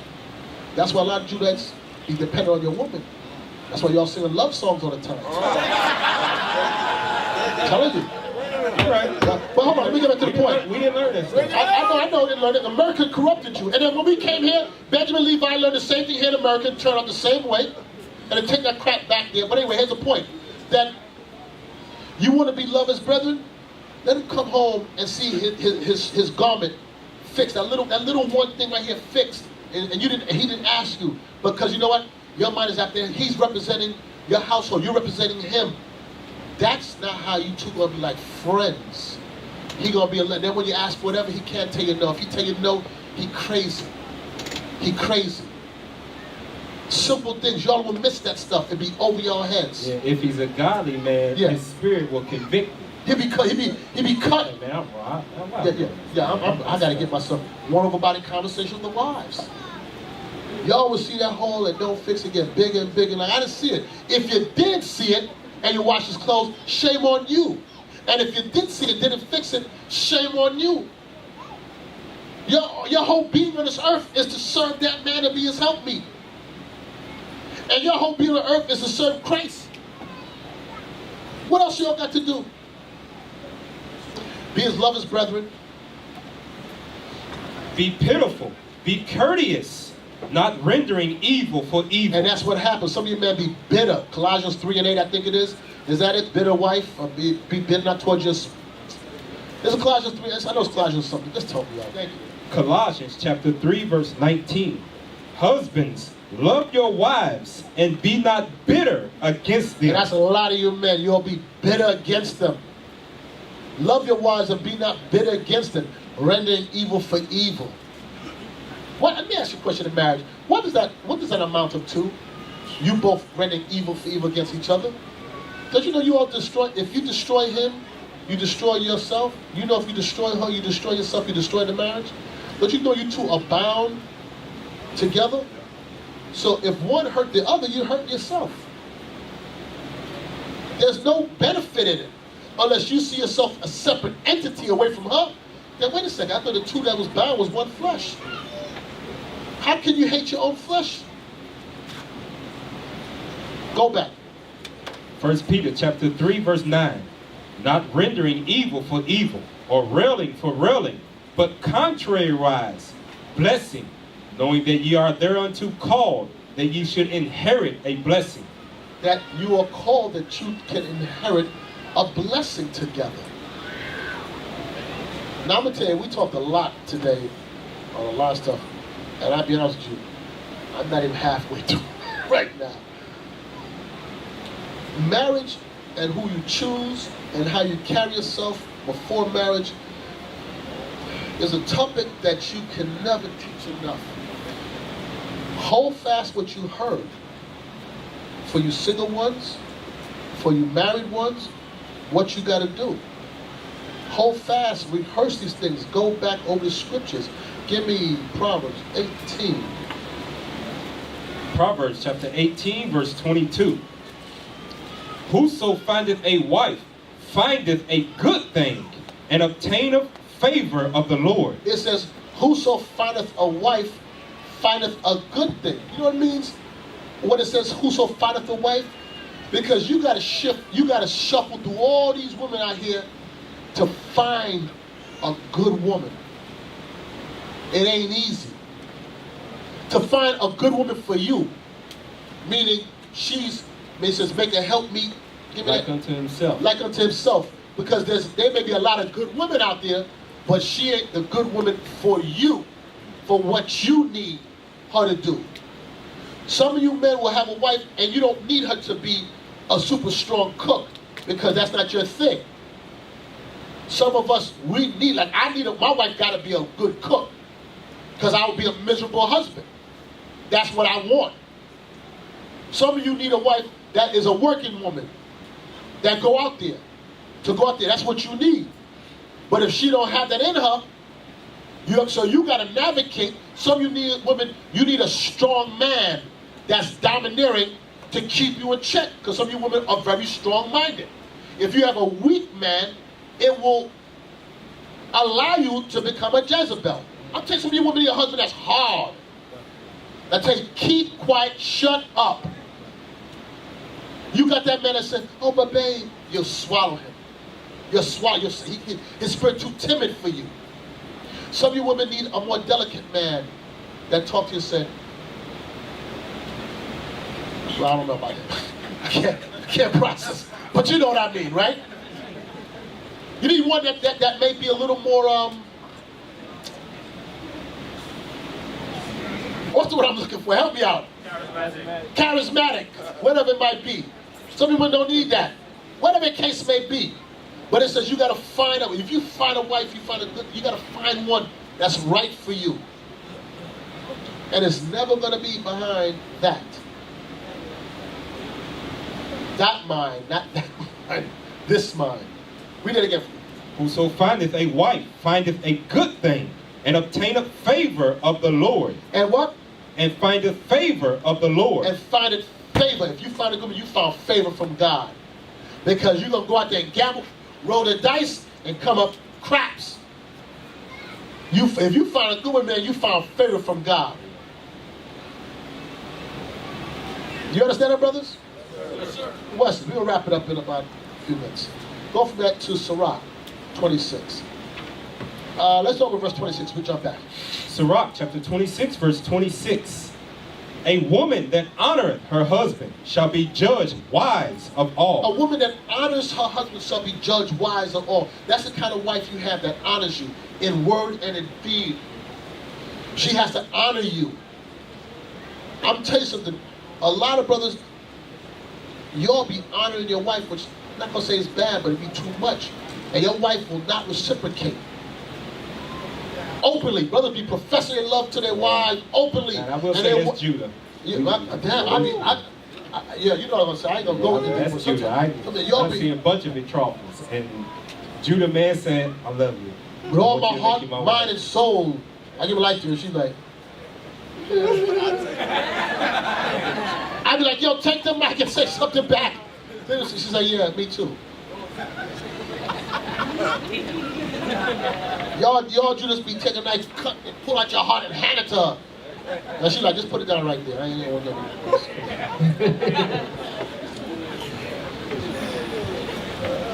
read it again.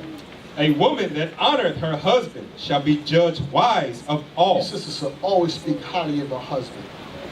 And even when he ain't right, you still shouldn't be speaking negative of him, because hopefully you can try to win him over and get him right. Now, give me somebody just wicked, I get that.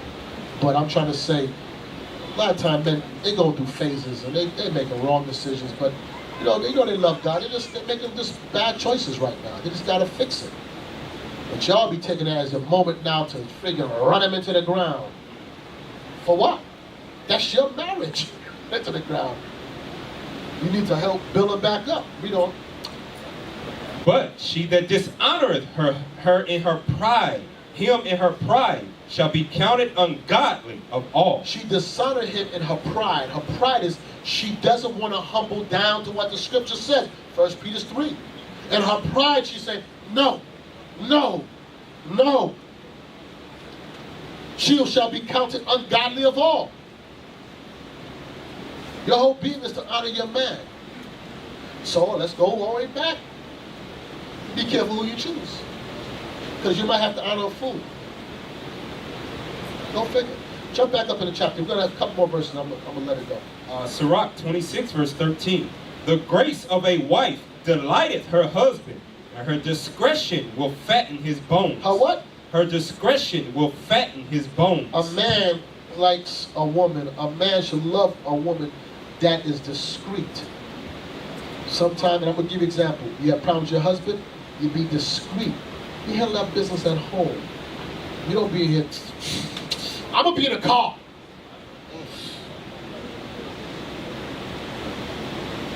You wait till you get home to discuss whatever problems you have. You don't air it out. You use some discretion on how to deal. Y'all wear it all over your face. And then he got to embarrass you in front of everybody because you just played yourself. You put yourself out there, and they're like, sometimes I've been seeing stuff, I'm like, man, this is so simple to handle. Read it again. And the grace of a wife delighteth her husband, and her discretion will fatten his bones. She will fatten his bone. Her discretion will make him strong. A silent and loving woman is a gift of the Lord. Lord, give me them gifts. Rain them down. Rain down the gifts to us, man. The silent and loving wife. A silent wife. I don't know if you brothers experience this, but one of the first big peeves is, yo, just keep quiet. Sometimes you all can't even hear wisdom because you all be talking. Just listen. There's an art to listening. There's an art to listening to understand, and then sometimes you just listen to respond. Listen to understand.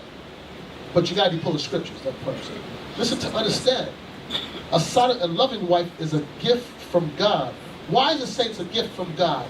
Because it's hard to find a woman like that. Because most women are clamorous. They love to talk. Do you know it's hard to argue if you're quiet? If he's tripping and you're not saying anything, and you just get quiet, and he's just yelling, after a while he's going to get tired of just yelling. And when he's finished, did you understand? Yes, my Lord. I'll make sure I fix that. Okay, so if he's still yelling, he's crazy. Because you know he's going to yell? You like this. He's going to say, look at me. I said, I'm talking to you. Look at me. You're like, see, that's what you just keep it going on and on and on. You just look at him. Yes, my Lord. You whisper so low he can't. Did you hear what I said? What did you say? I said, yes, my Lord. What did you say? I said, yes, my Lord. Speak up. Yes, my Lord.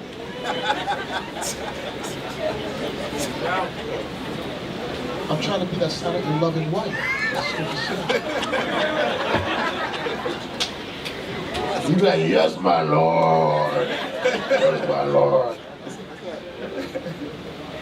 You finished? No. A silent and loving woman is a gift of the Lord, and there is nothing so much worth as a mind well instructed. There's nothing more worth than a woman's mind well instructed in the laws of God.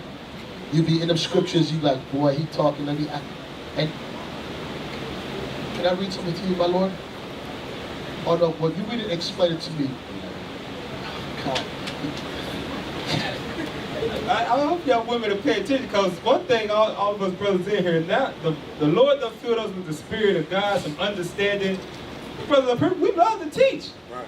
Y'all see our classes, hell, that'd be 2-3 hours long, and we'll keep going if somebody don't tell us hey, it's 9 o'clock time, break bread. So just imagine if help me ask us a question at home, and we get to teach some more, and you listen. Man, that make a man feel good, boy. Here you go. Bring it out like you teach it. So I'm gonna read Sirach 26 and 14 to tell you about this is Sahara. Where's Sahara? Where you at? Where's Sahara at? It's in the back. Here goes Sahara. This what Sahara, what you gotta do. You gotta read it. But there she goes, Sahara. I'm gonna be you right now. Wow. A silent and loving woman is a gift of the Lord. That means that. Hold on, let me can I use your highlighter? My Lord? I want to get that down. What you said, repeat again? A silent and loving woman is a gift of the Lord. And it says there is nothing so much worth as a mind well instructed. Ooh, is there a precept that goes with that? Yeah. Let me find it. Hold on, let me find it. Do you understand? Sisters, I'm telling you, oh man. After that, after a couple, oh, that's a precept. With that thin pen you have, I'm write that down there. Meanwhile, you done have it already for years, but he wants it, and then after that, you'll be best friends. You'll be best friends. Or you can keep on doing the way you're doing it now. Let's see how it works. Okay. Break down some scriptures. Like, man, I'm hungry. You want to go out to eat now? Yeah. He done broke down the scriptures to you. Like, man, I'm hungry. For some reason, he just ate an hour or two ago. Yeah. Let's go have somewhere to eat. Now, he says that. Let's go out. Now, I'm going to tell you. I'm going to give you the Trump one. He said, let's go somewhere. No, my Lord, hold your money. I want to make something special for you. You set him up, and then you hit him for the big dough later on. Then you think you're going to turn around, and then you sex him, and then you're going to turn around. He's going to be an idiot. He ain't going to be. You got the scriptures from him, you fed him and you sex him, and then you ask him for something, he'll give you his friggin' arm.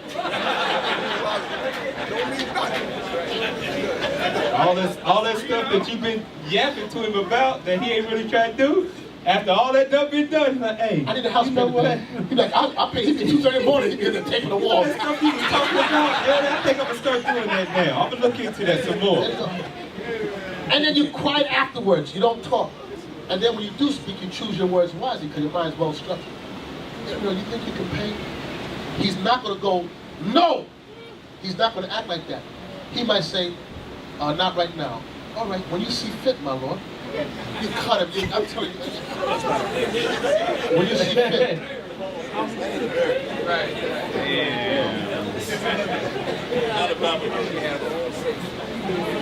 Proverbs 31, we're going to wrap it up. Proverbs chapter 31, verse 10. Who can find a virtuous woman? Well, that's the place to start at, boy. Can you give me the definition of virtuous? We pulled this before. That's why I say that's why God says study. It's the difference from reading and studying. Studying is when you say, okay, what is if I'm desiring to be the helpmeet to my Lord that God has ordained me to be, what does it mean for me to be virtuous? Where I can be everything he needs me to be. So he can do his job, I can do my job, we can rebuild this nation, and we can live joyfully while we still young, on into our old age, and we can be aged together happy. Virtuous. Let's go to the synonyms. You know what I want, straight to the synonyms. Synonyms of virtuous. Virtuous. All right, decent, ethical, honest, honorable, just. Stop. Go ahead, read on. Moral, nice. Say that one again. Nice. Just be nice, sisters. Just be nice. Proverbs 31 and 10. Who can find a nice woman? It's a nice girl. Come on, man. Be nice, man. Stop arguing. Stop talking. Come on, smile. If you're mad at me, don't show your face. We can work it out, but if you ain't gonna be nice, I ain't gonna be nice. And you that's wanna be hard. decent, I would be okay. In today's society, growing up how we are, we don't speak to each other. We see each other on the streets as a people. I ain't helping you. I'm for myself. But a virtuous woman, she's nice. She got a smile on her face. You come in the house after work, hey baby, glad you home. Glad you made it. All praises, God brought you back safe to me. You're like, Dad, I was praying that you'd make it home safe. Guess what he gonna do? He gonna walk right over there to you and give you that kiss. Yeah, I couldn't wait to get home too. I took the toll to get home quicker. Hey sisters, just remember this, those are married. Just try this. Your husband walked through the door after you haven't seen him for the day or week, whatever, and just say, praise to the Most High that you made it home safely. You take that man's heart out his chest and hold it. When these brothers come back in from camp, y'all should be clapping. All praise to the Most High brought you men back safely from doing the work. And then you ask the brothers, can you get that for me? He's like, yeah, you carry a car. They come back, you're like, what you want, peanut butter and jelly or turkey sandwich? Hurry up, I gotta hurry to get the rest of the sandwich. What you want? I want both, damn it. And take the crust off of both of them. But wash your hands first. Read that again. Proverbs chapter 31, verse 10. Who can find a virtuous woman? Read. For her price is far above rubies. That's what I'm talking about, again, finding a wife. It's hard out there because all these women out in this world is ratchet, scandalous. It's hard to find them. He's telling you that they're a gem, but when you find that one, brother, you better hold on to her. And if you told me that's the one, and you took it now, you trying to tell me something different, I'm going to tell you you're a fool. Don't come to me. I don't want to hear that. Because I remember before when I was saying hold on, you're like, nah, she's the one. And after you get it, you're like, nah, I don't know about that. Man, I don't want to hear that. Don't come with, never waste your time to come to me. Don't talk to us a couple. Don't come to me. No, it's always again, I'm severe. Go ahead, don't come to me. So, severus again, you going to say, don't come to me either. We just pass it down to you. Nah. Go. Verse 11. The heart of her husband doth safely trust in her. Why is heart trusting her? Because she has a mind after his mind. He know that she's not going to do nothing dumb. She's going to do exactly what he would have done. because she thinks like him. She studied him and learned his likes and dislikes. How you in a marriage after so many years, you don't know what your husband's likes and dislikes are? That's why you study in arguments for. You don't know that's going to trigger him, and you keep on doing the same thing that trigger him? You don't know what your wife's and dislikes are? If you know what her likes and dislikes, you ain't going to do the things that's going to trigger her. And you ain't going to do the things that trigger. Come on, man. Read on. So that he shall have no need of spoil. He won't have no need to step out nowhere else. She will do him good and not evil all the days of her life. She gonna do him good and not evil. You know? She seeketh wool and flax and worketh willingly with her hands. Okay, now this is for us, Benjamin. We don't like no lazy woman. Levites, we don't like no lazy woman. Ephraim from Puerto Rico too. Gad too. All the tribes, I don't think, maybe not Judah, but that's, you know. Hey, listen. That's not true. Judah like a woman working. I take that. Verse 14. She is like the merchant's ships. She bringeth her food from afar. She riseth also while it is yet night, and giveth meat to her household. You know, when I hear this, even though I know on some levels, well, in worldly that, you know, women, families in the world are wicked. But when I read this, I see a lot of my mother and my grandmother. My mother used to be, I'll tell you, on Sunday morning, my mother would be up, I don't even know what time, I used to wake up. I wake up Sunday dinner done cook when I wake up in the morning. I be waking up to Sunday dinner. It's supper time. I mean, I don't get up no, my house, you can't get up no 3 o'clock in the afternoon. Nah, every day you up early, 8, 9 o'clock, the latest maybe, on the weekend. And food, if it ain't done, it's on the stove cooked. That's what wake you up. The women were different. There was a different type of woman back then. They'd be the last to go to bed, shut down the house, the first to get up. The job of the man is to provide, and then my mother worked too. And his job was, the man's job is somebody breaking the house. He gonna be the one to get up. She stay in bed. I know a Judite, and I'm not exaggerating. That one time, if this was happening, I'm sorry, you think I was taking a jab at Judah, but this is real stuff. When I say you're gonna remember it, there's a Judite laid up with his wife in bed and heard some noise and told his wife to go check. You know what I'm talking about? You remember that? Look, I'm gonna tell you so you know. He told his wife to go check. Lord, if that was my daughter's husband, I'd have beat him. Y'all had to demote me. I'm tired of beating him. Yo, you told a woman go check. I couldn't imagine. I'm trying to imagine a woman looking like, yo, that's the time you're gonna say, y'all messed up. Y'all had the wrong dude right there. And then you still gotta smile and say, you better go get a concordance and find all the scriptures on being brave. And put them in little posters all around the house so he can learn that. Because Lord, I can't imagine telling my wife that. You know what? For her obedience and subjection to you, you got to give your life for her. But it's kind of hard to give your life if a woman can't shut up.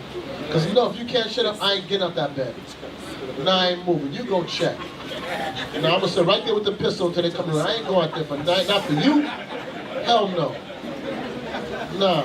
I gotta use the bathroom first. I gotta pee. You go check. I'll soon come. Hurry up. I'll go check. I'll be right there. Go ahead. Verse 25. Strength and honor are her clothing, and she shall rejoice in time to come. She openeth her mouth with wisdom, and in her tongue is the law of kindness. And in her she's opened her mouth with wisdom, and in her speech is the law of kindness. She's a hard-working woman who's pleasant. She has sense. That's the mirror that you're supposed to follow after. Give me her in her gates, the end of it. Verse 27. She looketh well to the ways of her household, and eateth not the bread of idleness. Ain't no man, she don't eat no idle bread. She ain't there all day home on Facebook, and you come home and she trying to feed you bully beef, and you just work all the, nah, come on, you serious? That's what you cooking for me all the day? It's chicken, all this stuff, and you just go grab a can and put some green peas in it and try to feed, nah, man, that's dog food. Don't give me that. You home on Facebook all day in my phone going off with alerts and you liking everything. There's still dishes in the sink. There's clothes on the floor. Nah, not the Proverbs 31 woman. She don't eat the bread of idleness. She working. On the phone all day. All day, so you doing all day. Sitting out there. Not on phone all day, man. Get off the phone.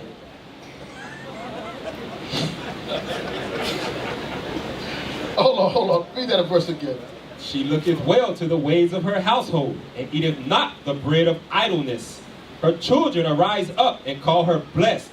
Her husband also, and he praiseth her. Watch this. It's Sirach 26:16.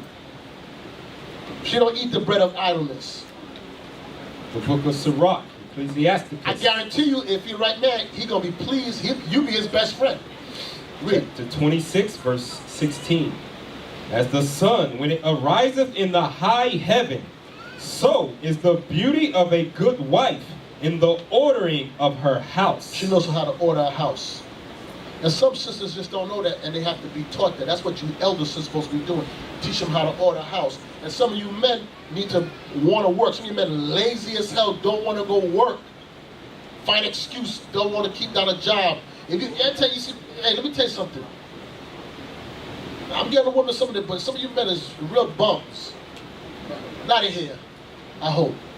Real bums, don't want to work. Looking for the woman to maintain you. Nah, that's your job. It's your job to maintain her, not she maintain you. You brothers understand that? Yes, sir. Then when you put your foot down, then when you speak, you got the right. But it ain't free. You gotta pay for it. You gotta be the one. It's hard to put down your foot and be the man with a woman maintaining you. Or you could contribute. And I'm not saying, I know sometimes the women have to help support the household. I get that. But it can't be she paying all the bills and all you doing is paying a cell phone bill. You got no aspect. Get 2 jobs, damn it. Take care of the house. Then you can put your foot down. Then you can make the demands. You know your sisters be laying up in the bed with your man, have your head in his chest, and know that dude is a bum. He be laying like big chest like this, and you know that dude don't want to go work. All you can do is play video games. Yo, come here, baby. Man, come off of me, man. What do you mean? He's a bum. Or he know how to play his PlayStation. Fool. Okay, I'm done. I'm stopped. I'm finished. Any questions?